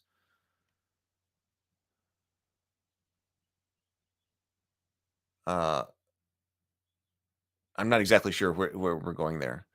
So Mike is following, though? Mod on the character. So Michael, yeah, so that's where I went. Yeah, back to this right here. Oh, Lynn says, I love these conversations because they get me thinking about ways to do things that I've never thought of before, even after 40 years of playing tabletop RPGs. Well, that's the purpose here. I'm glad. Okay, so we might need to be able to modify by some type of penalties or bonuses. These might be dice. They might be static numbers. I'm not sure. But our basic mechanic then seems like it's shaping up to be this. Possible have this kind of inclusion for bonuses or whatever. I mean, like this could be like if you do something that's going to make it easier for you. And so you could also make this a negative half step die as well. Oh, maybe that's what you could have a D8 here that with positive numbers. So if you do something that's going to make it easier for you, roll your bonus die. That would be this right here, like a bonus or penalty die. I did something that's going to make it easier. Or in this case, now it's raining. So as I try to climb this, now it's harder for me. You could also do the reverse, which was the penalty die, which was our D8 half step die. Where was that? I would also like to not have like 40 bajillion dice. I mean, so we'll probably build these out, but then how can you cull it and make it more streamlined? But if you did half skill steps, wait, where was that? You could do the reverse as well. This is alternate exploding die. No, wait, where's my... Didn't I make a note about what half... Oh, yeah, so let me highlight this. So if we did something like this, whoa. If that was the half step die or bonus die, since it's custom anyway, now then you get into negatives.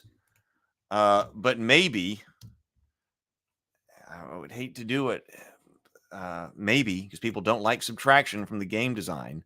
But an obvious way to potentially do this would be, say, here is your penalty die. And one penalty die basically lowers you half a step. That would be effectively what it is.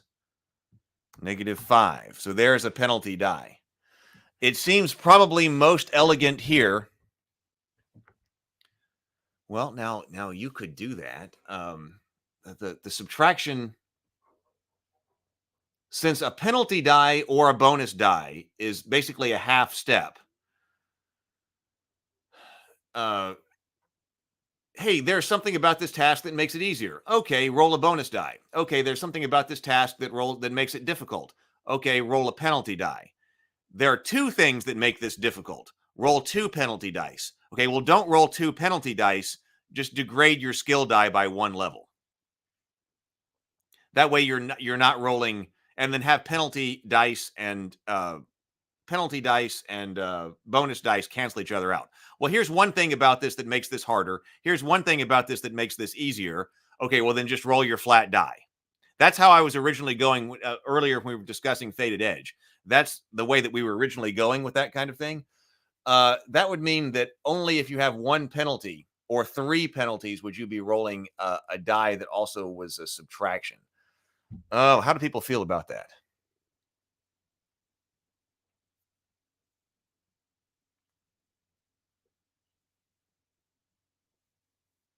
DCC does something similar. Modifiers move you up or down to the next die size. That seems like the most elegant here. You're right. Exactly. So we'll start with the options and then move backwards. Yeah. And then cut and cull. Right. The subtraction I don't really like, but it might be okay. So if we did bonus and penalty dice, single dice explosion. Originally, I did have bonus and penalty dice.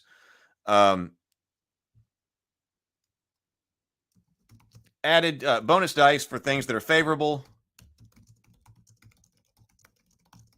Because like when I was first thinking about this too, like, oh man, you can really easily get to 40 different kinds of dice, at the table. Oh, the red D8, the orange D4, you can have all, but how many combinations do we really need? The smallest number of combinations that you need is probably the best way to go. Originally, bonus for things that are favorable to the hero, penalty die for things that are negative, for things that make things harder. Now, maybe you don't often roll penalty dice. but it could be there. These cancel out at the dice level. So what I had originally said in other ones, these cancel out at the dice level.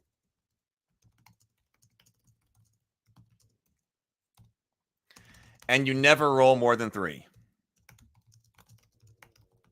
Or actually, you never roll more than 3. But in this case, actually revised verbiage.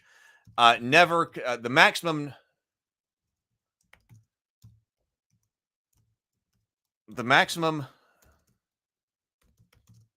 number of positive or negative modifiers or potential modifiers to the roll can never be more than 3. And that was kind of generated in more of a standard RPG kind of environment. Because what I was trying to avoid, what my intention there, what I was trying to avoid was, okay, let's add up all of our modifiers, because in AD&D, you could have in GURPS, there was a lot of things that you could potentially add in. Okay, now wait a minute. I want to be sure I've got all my modifiers. So I've got a +1 over here, and it's a +1 for this. And let me check this over here. Let me check this book. Now, wait a minute. Can I get a +2 for this? Maybe another +1 over here. I don't want it to take forever for you to add up modifiers. So, in more finely grained games, okay, now here's all the possible different modifiers that you can have, +1s, and when you're rolling a D20 and all of that. But that takes game time to look up and adjudicate. So, and especially, a +1 is only a 5% chance. You're probably not going to notice anyway. But if you can come up with 4 or 5 different +1s that you're supposed to have, well, then you're talking about a 25% chance. But I really want you to be able to just look at the table and be able to resolve your check. So in that situation, now that was designed for more of a role-playing game situation where you've got fate with like a fate-like situation where you've got aspects written out on the table, like what's going on here? Oh, the room is on fire. The orc is wounded, the whatever, like in Fate where you're calling out aspects. I would have said, okay, I'm going to attack. And then the player can look at the table really quickly and see if there's anything that's on the table that would make the attack roll more likely to be successful. And the game master can say things that might make the attack less likely to be successful, and they're going to cancel out. But that once you get to 3, that maxes you out. So that, first of all, gives you a limit that you can't just roll a bajillion dice and potentially score way higher than your skill level.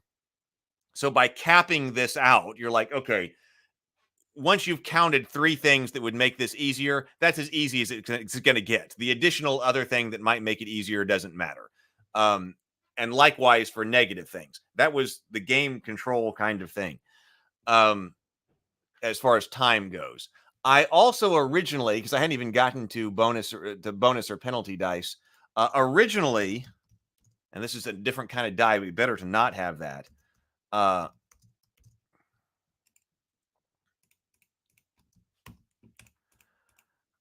I had zeros. I did have zeros on both the bonus and the penalty dice. And that was because I wanted to make it easier to adjudicate. This would be with a game master. My thinking there was I wanted to make it easy to adjudicate by just saying a circumstance could potentially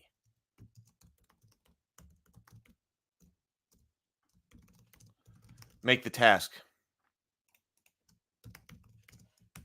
Well, I don't know how to type. Okay, there we go. Potentially make the task easier or harder. You don't have to argue that it actually is. It could just potentially make the task easier or harder. So if the game master is like, okay, but now you've got this circumstance on you and this circumstance on you, take 2 penalty dice. Well, it's got a 0 on it. So you're like, oh, no, that's definitely going to make my life harder or this roll harder. But it might not, because it does have zeros on it. So we're just saying that it could potentially make it harder. And likewise, if the player is arguing, well, now this would make it easier. Now this could make it easier. The game master doesn't have to adjudicate maybe that it absolutely does, because there are also zeros on those dice. So there's a chance that that doesn't actually affect it anyway. That isn't actually going to have the effect, with the intention of being that the game master can be more free with bonus dice and the player might be more accepting of penalty dice as well, because you're just looking at a maximum of 3 situations that could potentially make it easier or harder, and then roll the dice. You know, you don't have to argue. You're not absolutely being penalized. You're not, but that kind of violates my rule now that I've been going about as far as thinking about my game design goes, when like, okay, well, if something's going to make it easier and then you roll a 0, is that lame? But actually, I'm still feeling that this could potentially be okay, but then that would require a different type of die, which is inelegant, if we had our explosion die, because this, we decided to not, or no, this was our half step die. Now, we did have another distribution that had a 0. That was a D9, so that one doesn't work. Is there a distribution? This is not the explosion die. This is the half step die, which could be a bonus die. So what if it were a D8 and you did have a 0? What do people think about the 0 idea? Let me see. Let me go to the comments here.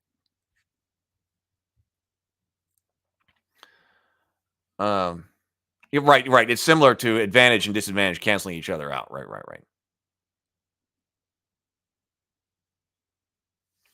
I'm not asked, then why deal with such large random numbers for just 3 difficulty levels? Well, no, there'll be more than 3 difficulty levels, I think. Because I had talked about deficient, poor, average, good, excellent. That's 5. But probably go up to a 6th because player characters might not be deficient. You know, goblins might, they would be a lower level for something that you might really need. Yeah. Oh, we need to analyze, with the D20 advantage.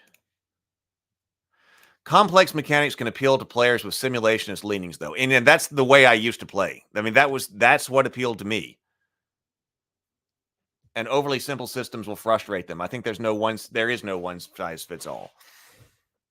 I can say that I used to be much more simulationist. That's why I loved GURPS. GURPS was one of my favorite systems, because I like that so much. But then you do limit your player base as well. So I guess like for a game, like a tabletop game like Hero Quest, one of its design goals would be, okay, it needs to be simple enough that there's a player base that you can sit down and you can actually play, and you can find players to play with you. But then complex enough that it does actually satisfy your adventuring and gaming itch. Now, it won't be for everybody, but that would be kind of the target there.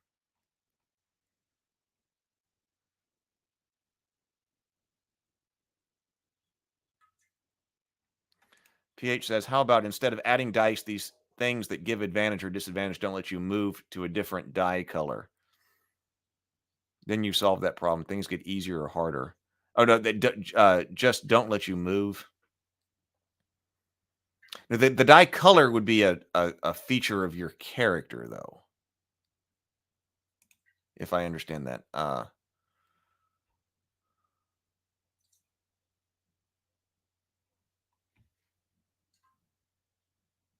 Okay, yeah, but we don't want to say easy for the color is your skill. The difficulty is a feature of the world.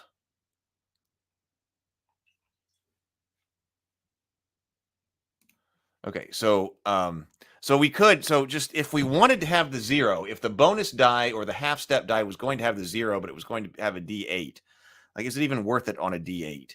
But you could do something like, well, let's just say this is working all positives for the moment.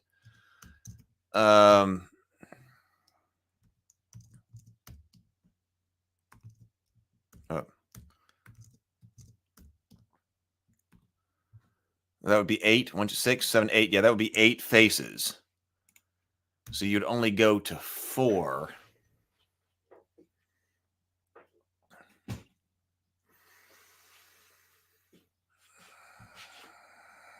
And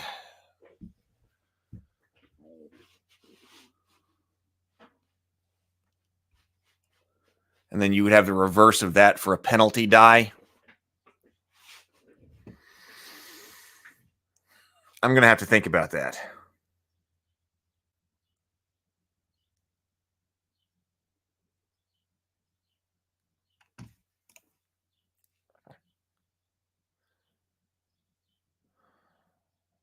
Let's see. Yeah, I may have to think about that and figure out what the math on that is. Is there some way to do a half a step without subtraction? I don't think there is. So, I mean, one answer would be to just never to do not have these at all. To never do subtraction. Just as a note here, to never do subtraction. Penalties could always be in full steps. That becomes inelegant because then there becomes asymmetry between the bonuses and the penalties. But maybe that's okay. Which one would you rather have? Would you rather have symmetry between the penalties and the bonuses, which seems to make the most intuitive sense, even though that means that in a half a step, you're subtracting some numbers. Penalties could only drop full dice. Drop you full dice colors.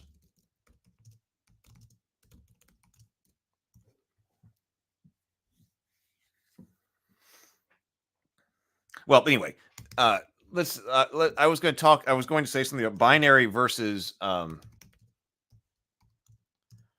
graded success.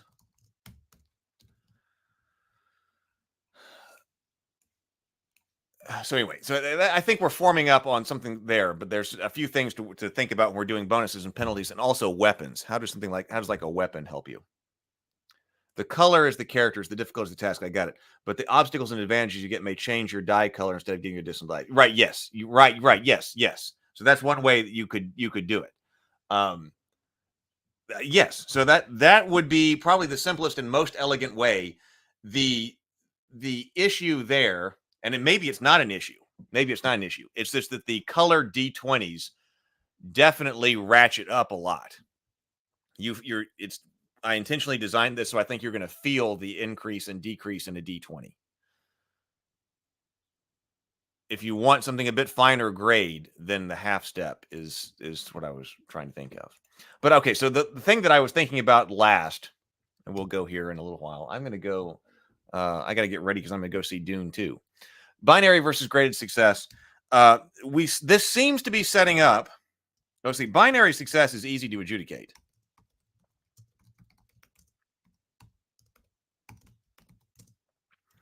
Did I open the lock? Did I jump the pit? Yes or no? Target numbers are really good for this.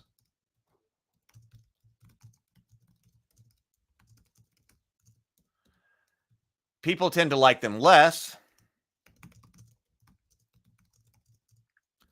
for did I kill the orc?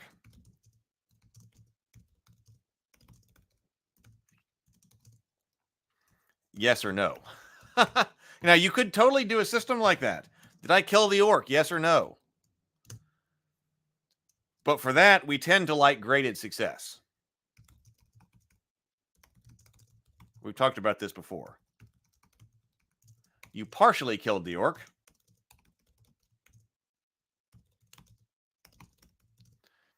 He lost 6 hit points. Okay, and then somebody else can also go and partially kill the orc.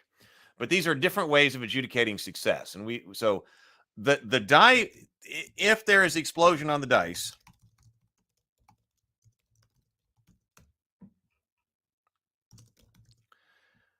then this tends to lean, well, to a graded success system. I just barely got thinking about this. Because it seems like many things are binary.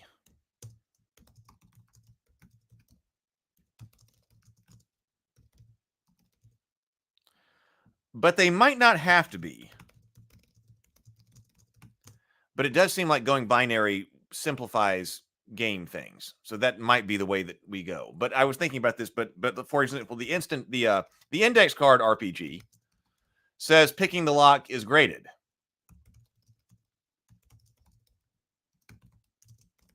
It has 1 heart.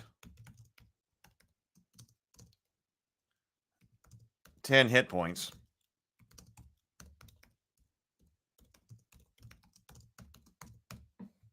It has 1 heart, 10 hit points. So, and then you reduce the number of hit points on the lock. Or if it's a hard lock, it's 20 or some number of hit points on the lock. So there's an example of taking something that seems binary, but that becomes graded. Mike says, weapon is just for a set damage result and other features of that weapon. Reach, defense. See, that might be where we're going. That could be where we're going. Now, this, because I was actually sitting here thinking about that as I was typing that, and I said something about that. Because then if you had character classes, which there are advantages to and disadvantages to, somebody was talking about a system, it might have been James, a system or Sable, where your damage die is determined by your class. You know, that was using your class's. So this class is a better fighter, so they score more damage regardless of what weapon they're using. They're just more efficient at it. Could be something like that. But then what weapon you're using determines something like your reach, whether you can attack diagonally if you're on a grid or something like that. So that may end up where we're going rather than trying to add other dice. Could be. I like graded success systems, but not with too many grades. 5 is about max. Well, now there's also partial success. I don't know if we used the term graded here. I might have just pulled that one out here for this. But we've talked quite a bit about adjudicating partial success and how that's difficult. Or it's really easy to write into a rule book, but it can cause problems at the table.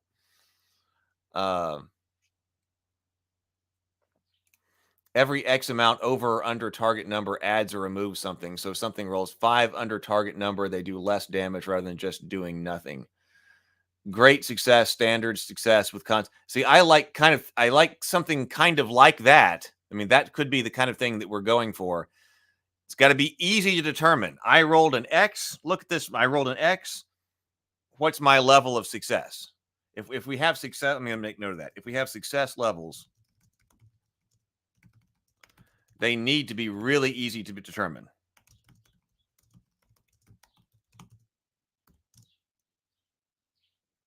By looking at the dice.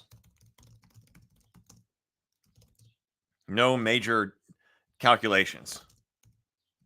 Because we've done a lot of work to simplify the action resolution system by rolling a die and comparing it to a number and building in all of the math that we want to have in there. So I don't want to recomplicate it I don't want to recomplicate it on the other side. So no major calculations to determine.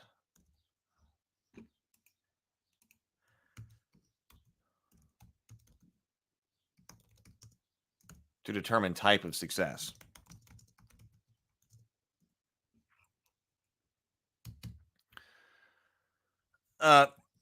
So then I thought, but does that mean that you could grade other things based on the lock picking, based on index cards, ICRPG's lock picking?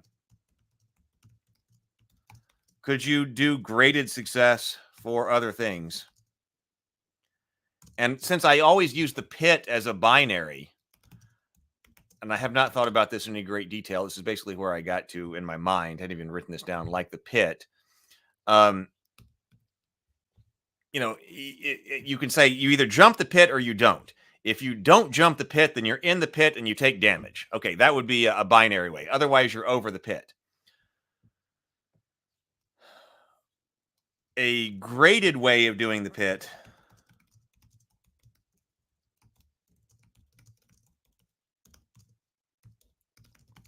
might be to do something like incorporate damage into the roll. So the binary way would be jump pit, yes or no.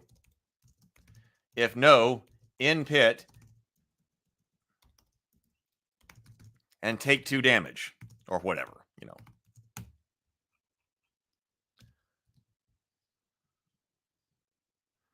More of a graded way would be jump pit. So there's going to be some kind of DC here. DC 12, whatever it is. I don't know. Jump pit, DC 12. Pass, jump pit. If not, fall in the pit and take damage equal to DC 12, because that's the DC 12 minus your roll. Now, if you score an 11, yes, then you failed to jump the pit, but you didn't like fall onto a spike in the bottom, right? So you failed. You just barely didn't make it across, and maybe your fingers were and you slid down the side of the pit. So maybe a point of damage isn't really significant or something like that. So you just basically slid down to the bottom of the pit. Now you're in the pit, but you didn't take much damage. Whereas if you roll a 2, then you jumped and then you belly flopped into the middle of the pit right on top of a spike. So then you fell into the pit. You're in the pit and you took 10 damage. So that would be some way to give the pit some type of graded level of success. So, but this is probably easier for more board game type things. This type of thing, I haven't really seen that too often in things that or have I seen in the different games that we're looking at.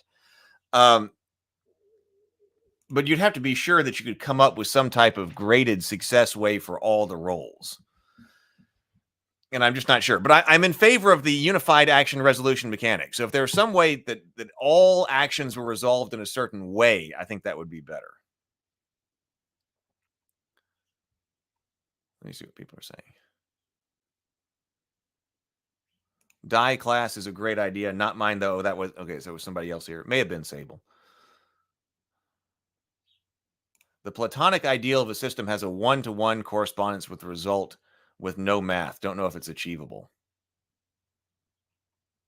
Oh, the PH says the system is mazes where each class uses a different die. Okay, I want to do that. Okay, if we're talking about combat specifically, light wound, medium wound, heavy wound, fatal wound, death blow. I want that. I want to be able to incorporate that. I've liked the idea of different wounds and things like that. If we can do that elegantly, I think that would make this also different. That way we're not tracking hit points. I've been using hit points as an example here. But I think it would be neat to be able to have different wound levels that are being applied to you. It's got to be elegant, but I would like that.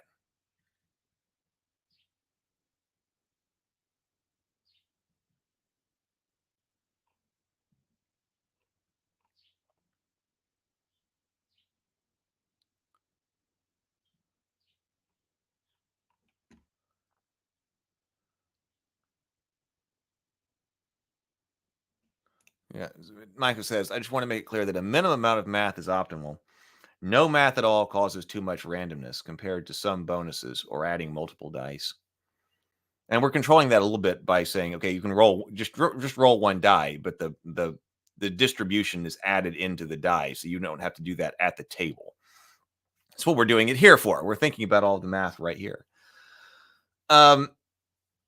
Okay, well, that's basically where I'm going. So we've been going for a couple of hours. So the Sunday morning right now, since we're just doing the morning grind on Sunday mornings for now, so we do an extended morning grind. But that's basically what I thought of. I hope that next time we can talk about the Cultists RPG. I hope I'm going to have time to write on this. But I need to continue to, I want to continue building this out. But right now, I do need to launch the Cultists. That's the big next task. We need people to check out the Cultists. And we've got its game design. So we'll be taking a look at its game design and its RPG design as well. I got to get on a better schedule and get that kind of thing done. But then later, I do need to also put up some kind of landing page or something about Faded Edge for those who might be interested. And I want to start building out some different things for the tabletop, the virtual tabletop, so we can actually see it and see what's actually being played there as we write stuff down. And then also, so next time we might take a look at the dungeon generation. Then we didn't get to that today. if you're not going to have a game master and it's more like a game like Advanced Hero Quest or Warhammer Quest, how can you generate some type of dungeon that actually makes some type of sense without having without a game master and having still seeming like it makes sense. So that's what I'm kind of looking at right now. So that's where I am. I have enjoyed. This has been a fantastic discussion. This has been a wonderful discussion. Hopefully everyone enjoyed it as much as I did. So I'm going to go watch Dune. I'm going to go take a shower, and then I'm going to get out of here, and I'm going to go watch Dune 2 as well. So the next big thing, Tuesday night, 7 o'clock Central on the Table Talk channel, different channel if you're here, the Table Talk channel. Doug and Brianna and I will be discussing Dune Part 2. All right, everybody, I have loved it. Go forth, be creative, be constructive. Yeah, absolutely. Now, the chat is there. So, everybody, go forth, be creative, be constructive, and grind on. See you later.